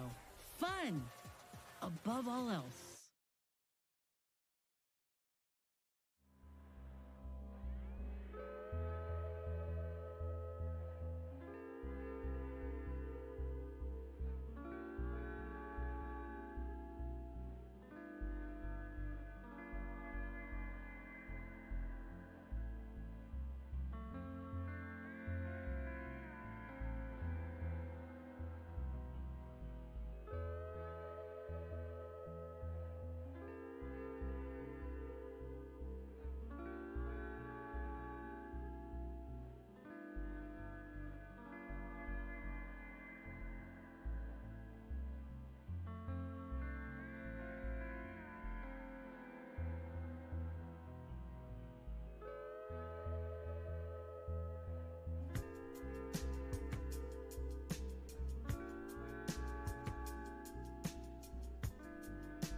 Last couple of days, Woods, a couple of names have come off the board in terms of short-term starting pitching options. Don't know if the Padres were interested at all, but the Baltimore Orioles signed veteran Charlie Morton to a one-year deal. Saw that. And then yesterday, the Kansas City Royals signed right-hander Michael Lorenzen to a one-year, $7 million deal. Lorenzen actually had a pretty decent season. His underlying numbers were very suspicious, I don't know if it's sustainable, but Lorenzen gives them an option to replace Brady Singer, who they traded away earlier in the offseason. But it makes me just ask the question. Are those guys the Padres should have been in on? I don't know. They do need pitching still. What was Morton, 15? He was 15. 15 a year, yeah. Lorenzen at 7. He doesn't blow my hair back, obviously, but there's going to someone like that is going to join the San Diego Padres at some point, Yes. I would imagine. But there are less options on the table right now. If you're looking at starting pitching, we're talking about Jim Bowden's list of remaining free agents. Jose Quintana, the left-hander, he predicted would go to the Royals. I would imagine now that they signed Lorenzen that he's going to go to a different team. He says the Giants, Tigers, and Padres have been linked with Jose Quintana this offseason. Went 10-10 for the Mets, 170 and a third innings, 3.75 ERA, 31 starts. So had a very durable season for a good team that made it all the way to the World Series. He's probably looking for quite a bit more than a guy like Lorenzen was looking for, but Padres have at least been linked to them, which means I'd imagine there's been conversations between Quintana's agent and A.J. Preller about a potential deal. But, I don't know who else is out there. Nick Pivetta is still out there as well, the righty. Jack Flaherty's out there. He's going to cost He's going to be really expensive. Justin Verlander is 42 years of age, probably a one-year deal. Don't know what he is asking for, what he'll command. Andrew Haney's available. Kershaw's going back to the Dodgers midseason for sure. Max Scherzer, Patrick Corbin, Lance Lynn, Colin Ray, Cal Quantrill, Wade Miley, Martin Perez, old friend. Okay. So there are still some names. It's funny. I was going back yesterday trying to figure out, okay, so who have the Padres actually lost that has signed with another team? Is there anyone other than Kyle Higashioka who has left the Padres this past offseason and signed somewhere else? Ha-Seong Kim is still a free agent. Jurickson Profar is still a free agent. Tanner Scott's still a free agent. Donovan Solano is still a free agent. David Peralta is still a free agent. Is there anyone other than Kyle Higashioka that's actually landed with another team? I couldn't come up with one. Manny says Snell, but he was a Giant. That was 2 years ago. That was old news. Definitely left, but not from the Padres last year. Can't think of anybody. I can't either. Isn't that interesting that a lot of the guys who people thought, okay, this is big free agents going to the offseason, that the only one that signed is Kyle Higashioka. Yeah. And he took a backup role mostly with the Rangers. Yeah, interesting. Been a good market for catchers. There was limited options out there, so everyone had to overpay a little bit. And the Padres are still in the lurch when it comes to finding some catching, because they absolutely need it, and there's not a lot of options out there. You've got to feel like, well, Elias Diaz, trade market. I mean, there's not much left when it comes to catching. He's free agent. He's still a free agent. Yeah, Diaz, Yes. and that's another one that hasn't signed. Yeah, that's true. Yet. And AJ Cassavell wrote a piece yesterday for MLB.com talking about what the Padres will do behind the dish. No real groundbreaking information other than, they have the option to potentially re-sign Elias Diaz, 34 years old, was, whatever. AJ was pretty convinced the Padres need to go out and get 2 catchers. Yeah, which a is starter and then a backup to compete with Luis Campusano, which I thought, I don't know. I mean, they're not there. On the right free now, agent market, they're not there. I'd be happy with just getting one at this point. 100%. And, you roll with Campusano and Sullivan as your backups. And hopefully Ethan Salas at some point. And then the other kid they got that's down in the minor leagues. Oh, that's right. Yeah. Villanueva, is that right? Doesn't sound right. Sounds close, though. You're definitely on the right track. Yeah. I hate when I can't think of it. I know, me like that, too. I'm blank. Happens as you get closer to 50. I like 3 hours. The names disappear faster than anything else. But I know Brandon Valenzuela. Yeah, right? that's it. Did I get it? Did I get it? That's Just right. Popped in my head. Yep. Okay, so, but none are proven commodities on the big league level, which is why it seemed pretty clear that the Padres need to go out and get catching help, and there's not much out there to get. I don't even know how much there's available in a trade, at all. So Vasquez from the Twins, but Christian Vasquez. yeah, Oh my God. I think he's available, but he's not good. No, and he's not cheap either. No. Like $10 million or something is what his contract is. So, yeah, dire. Speaking of options, one last note from this Jim Bowden piece, which apparently I was more obsessed with than I thought. He predicted Jurickson Profar would return to the Padres, but also predicted that if they don't land Jurickson Profar, they will pivot to Alex Verdugo, who was with the Yankees last year, former Dodgers prospect. Didn't have a very good year last year, hit just .233. 291, 356 slash line with 13 home runs. Says he's a good defender in left field. Grinds day in and day out. Respected in the clubhouse. Has an edge.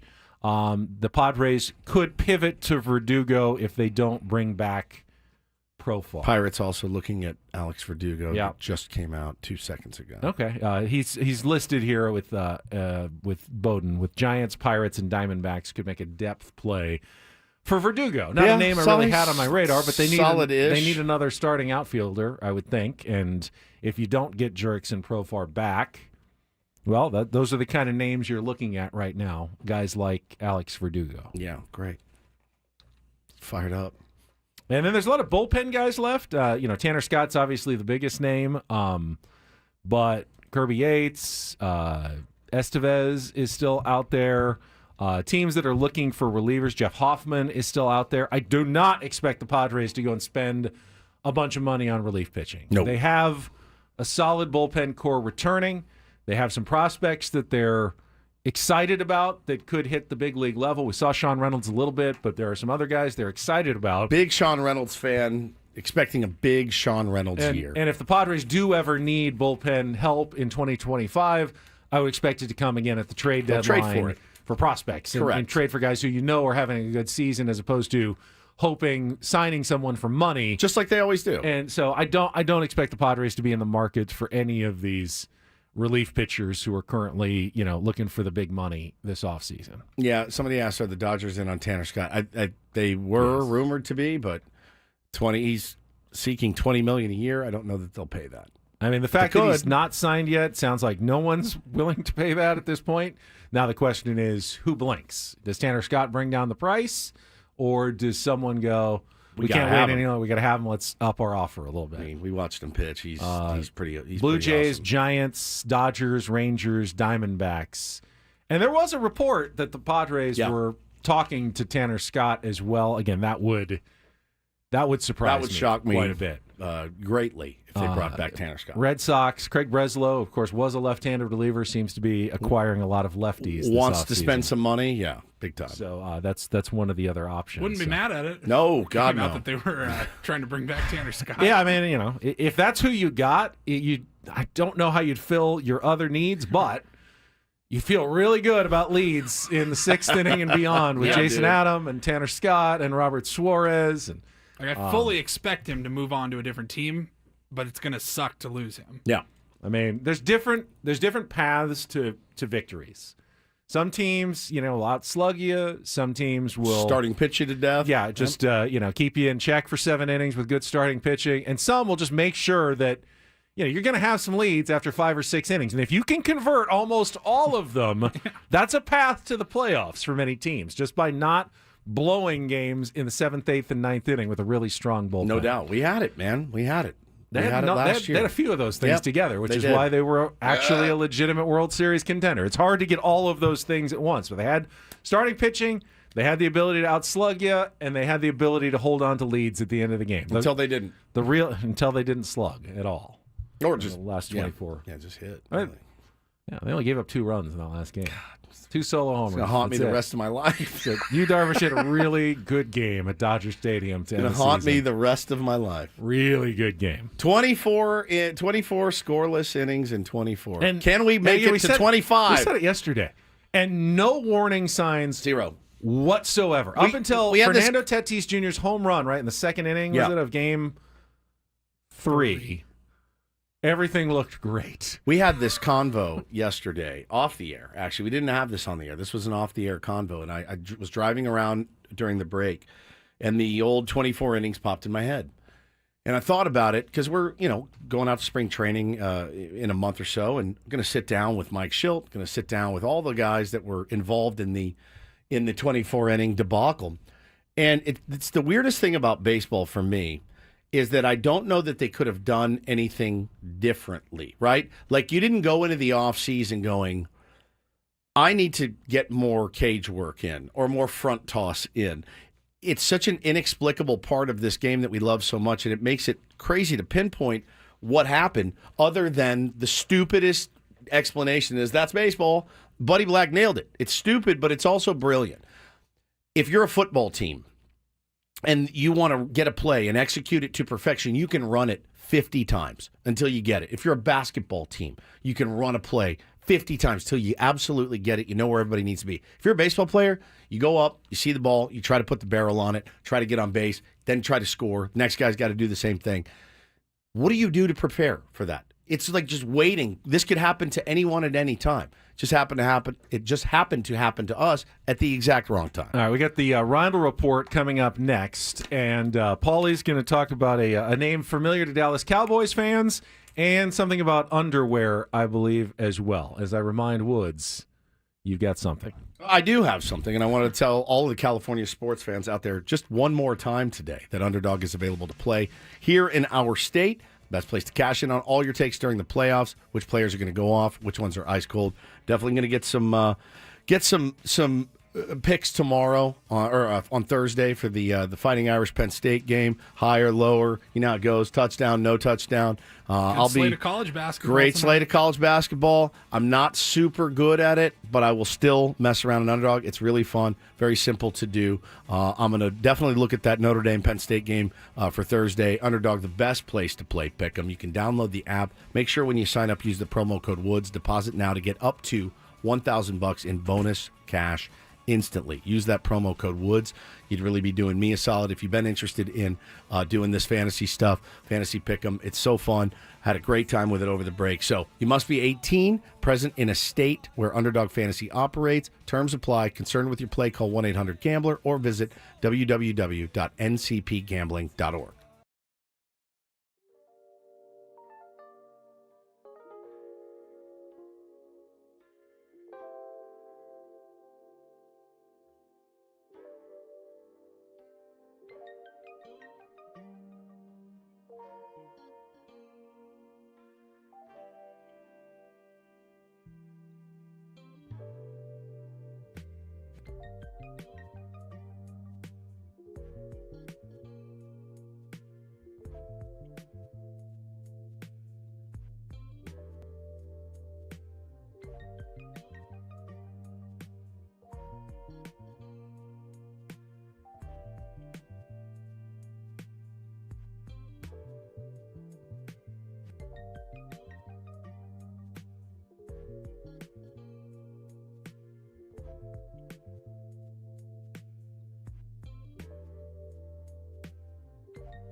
Final segment of Ben and Woods, 97.3 The Fan. As always, appreciate all the Tier 1s for joining us and spending your mornings with us. And it is not unnoticed, and it is always much appreciated. Very much so.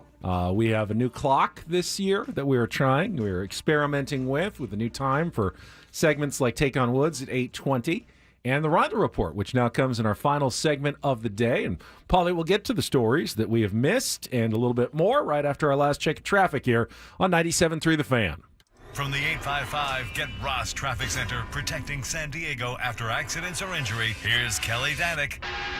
Headaches out of the North County, southbound 15 before Miramar Road. Got a crash that's blocking all but the two right lanes. Also, collision on the 43rd Street off-ramp, northbound 805. Watch out for a stalled car reported on the Fairmont Avenue on-ramp to westbound 8. I'm Kelly Danek with Ben and Wood, San Diego's #1 sports station, 97.3 The Fan. And get things started here with our today's edition of the Reindl Report. Now tuned into the greatest. Welcome to the Reindl Report with Paul Reindl. Hi, Paul. All right. Two stories from the world of sports that we haven't gotten to yet. We'll start off in Major League Baseball. And one story that you didn't know you needed. Are you laughing, biatch? It's the Reindl Report. Hey, Paul, how you doing? Okay, how are you? On 97.3 The Fan. Are you ready to bless the mood? I need some help, please. That was good. Can I get a yeah? Oh, yeah. All right. Good morning, my friends. Morning. We'll start off in the NFL. And look, at the end of the day, not really a big story when guys that are, and maybe even ending up on the practice squad, get signed. But it's the name that I saw this with the LA Chargers. Ezekiel Elliott. Chargers are planning to add Ezekiel Elliott to their practice squad as soon as today. I think he's got to go through a physical and all of that. And I just go, I think it happens more in football, maybe than any other sport, where a guy can be so dominant, so electric, and kind of take the sport by storm. Yeah. For a couple years, 3 years, 4 years. Yep. And then you're like, wait, he plays for who? Is he still in the league? Like, it happens fast in the NFL. And running that was backs, Ezekiel especially. Elliott, man. Yeah. Like, I was looking at his number. 2016, first team All-Pro. 2018, second team All-Pro, 3-time Pro Bowler, 2-time rushing yards leader. Like, he was legit.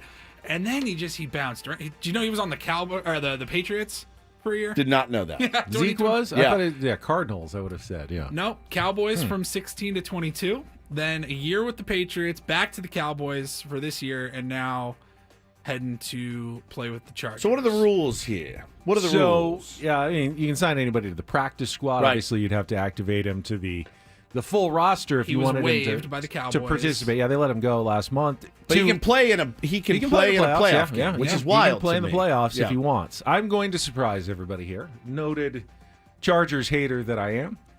I think this is a good gamble by the 100%. Chargers. They've had a really good running game this year with J.K. Dobbins, but Gus Edwards, their backup, has also been good. Has a hurt ankle. The other two guys are just, seat fillers. And if you can catch lightning in a bottle for a couple of weeks, a guy who's been there. A couple of plays. Honestly, a couple of plays. Yeah, like, he's not going to need to carry the ball 25 times. Right. He won't. We're talking about give us 3-4 good carries, and you will more than justify your place on the roster. If he's healthy and can show that he can learn the playbook, I would not be surprised if Jim Harbaugh put him into the game on Saturday against the Houston Texans in the first round. And I'm a Chargers fan. I wouldn't even be upset about it. Why not? You're not expected to win the Super Bowl here. They are favored against the Texans. They're 3-point favorites on the road. I think the Chargers were 11-6. The Texans were 10-7. I see it as a kind of more of a pick'em game. You can definitely win that game, but if you want to go deep, you need something magical. Sure. Why not try it with Zeke? Honestly, I think it's a pretty good move by the Chargers here. Yeah, no doubt. All right, next up, we got to give some flowers to North Dakota State. They won the FCS championship yesterday, and I knew, I'm not surprised, you guys here. I don't watch a ton of FCS football, but I've seen the name. I know that they're like the powerhouse, the team at that level. They won their 10th championship in 14 years. Yeah, they are the dominant. The old Celtics powerhouse. My God, that's as much of a dynasty. Football championship subdivision. Now, they had to grind this one out. They were playing Montana State. Montana State was undefeated. Heading into last night's championship game, North Dakota State was able to win 35-32 last night. All right, so, Paulie, we signed up and played a Tier 1 baseball league last year. And we were in the 18-plus lower division. Yep. We won the spring championship, then we won the fall championship. And now they're making us move up a division. Relegation. Is that relegation? Promotion. Promotion. So you keep dominating at that level.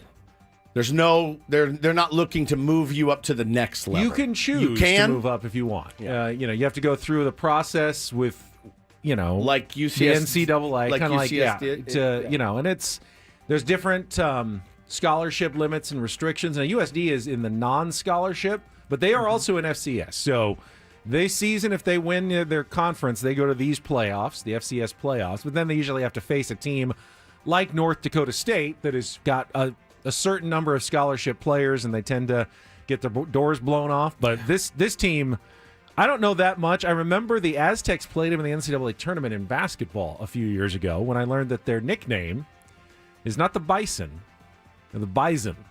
That's how you pronounce it. Excuse me? Bison, not Bison. Bison. Why? That's how they say it. They're the Bison. But that's not how you say it. No, that's how they say it. It's the Bison. No, it's Bison. No, it's like Boise State. Boise. They all say Boise. Boise. But this is the opposite. We all say Bison, but they're the Bison. But that's not how you say bison. I don't know. How do you say Boise? Boise. How about Rafe Fiennes, whose name is spelled Ralph? My name is spelled Ralph, but I want you to call me Rafe. The L is silent. Rafe. And the A is long. You can't just say, Bison. I'm going to call it Bison. The Bison. You can't just say that. They play in the Fargo Dome.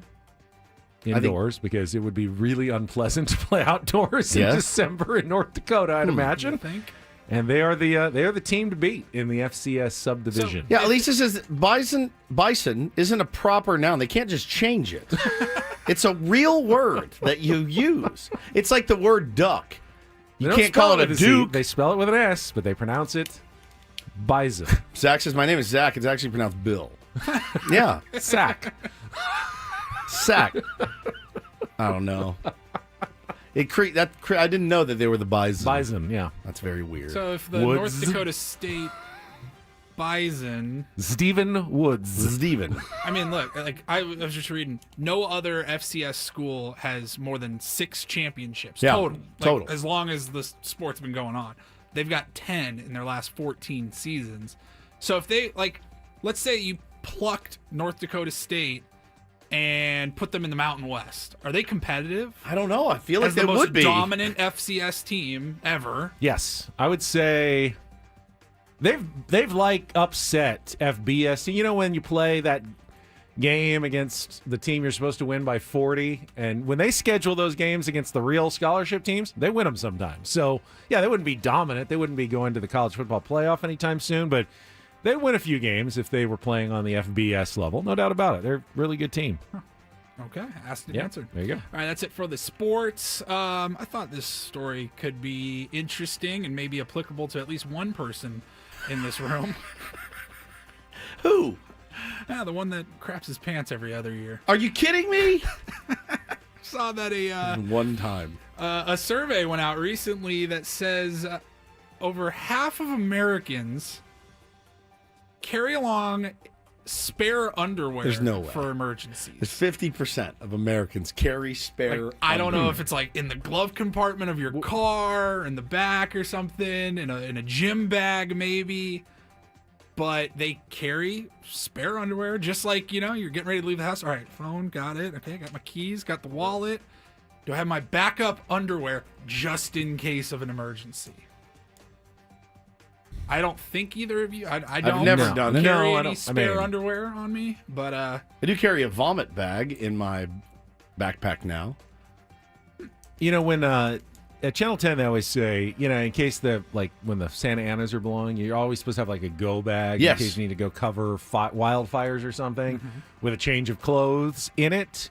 I don't always have like mine with me. Somewhere there's a go bag at some point. I wouldn't call that carrying spare underwear. What do you mean though. somewhere there's a go bag? I sometimes I have one like where I put a couple of clothes just in case I need to in my house, but I don't keep it in my car Can constantly. I ask you a Yeah. fairly obvious question? Yeah.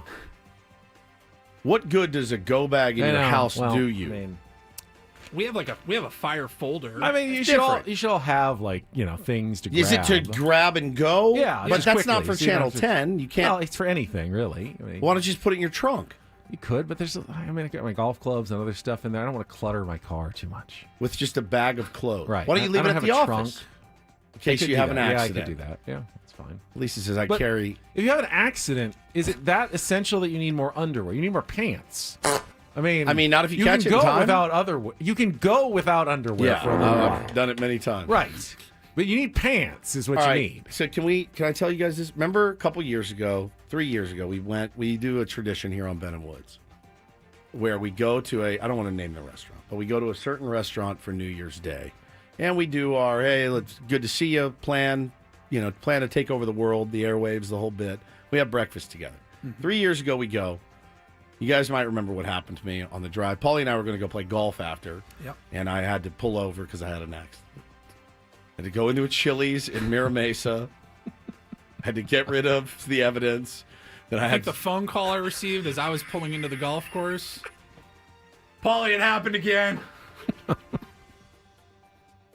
And I knew right away. to pull over to a Chili's, Mira Mesa, waddle back to the bathroom. Did you buy anything? No. They were looking at me too, dude. Sir, I'll be right back. I'll get a table here in a minute. I'll have one order of potato skin. Yeah, get to go. Put it in a to-go box, right? So I go in and do that. We went this year to the same restaurant, and we sat down, and I believe I ordered the same thing that I always get. And by the time that I got home, I was running into the house. Now, it wasn't a weird order, as I Nope, remember. it's an omelet. Yeah. It was just got an omelet.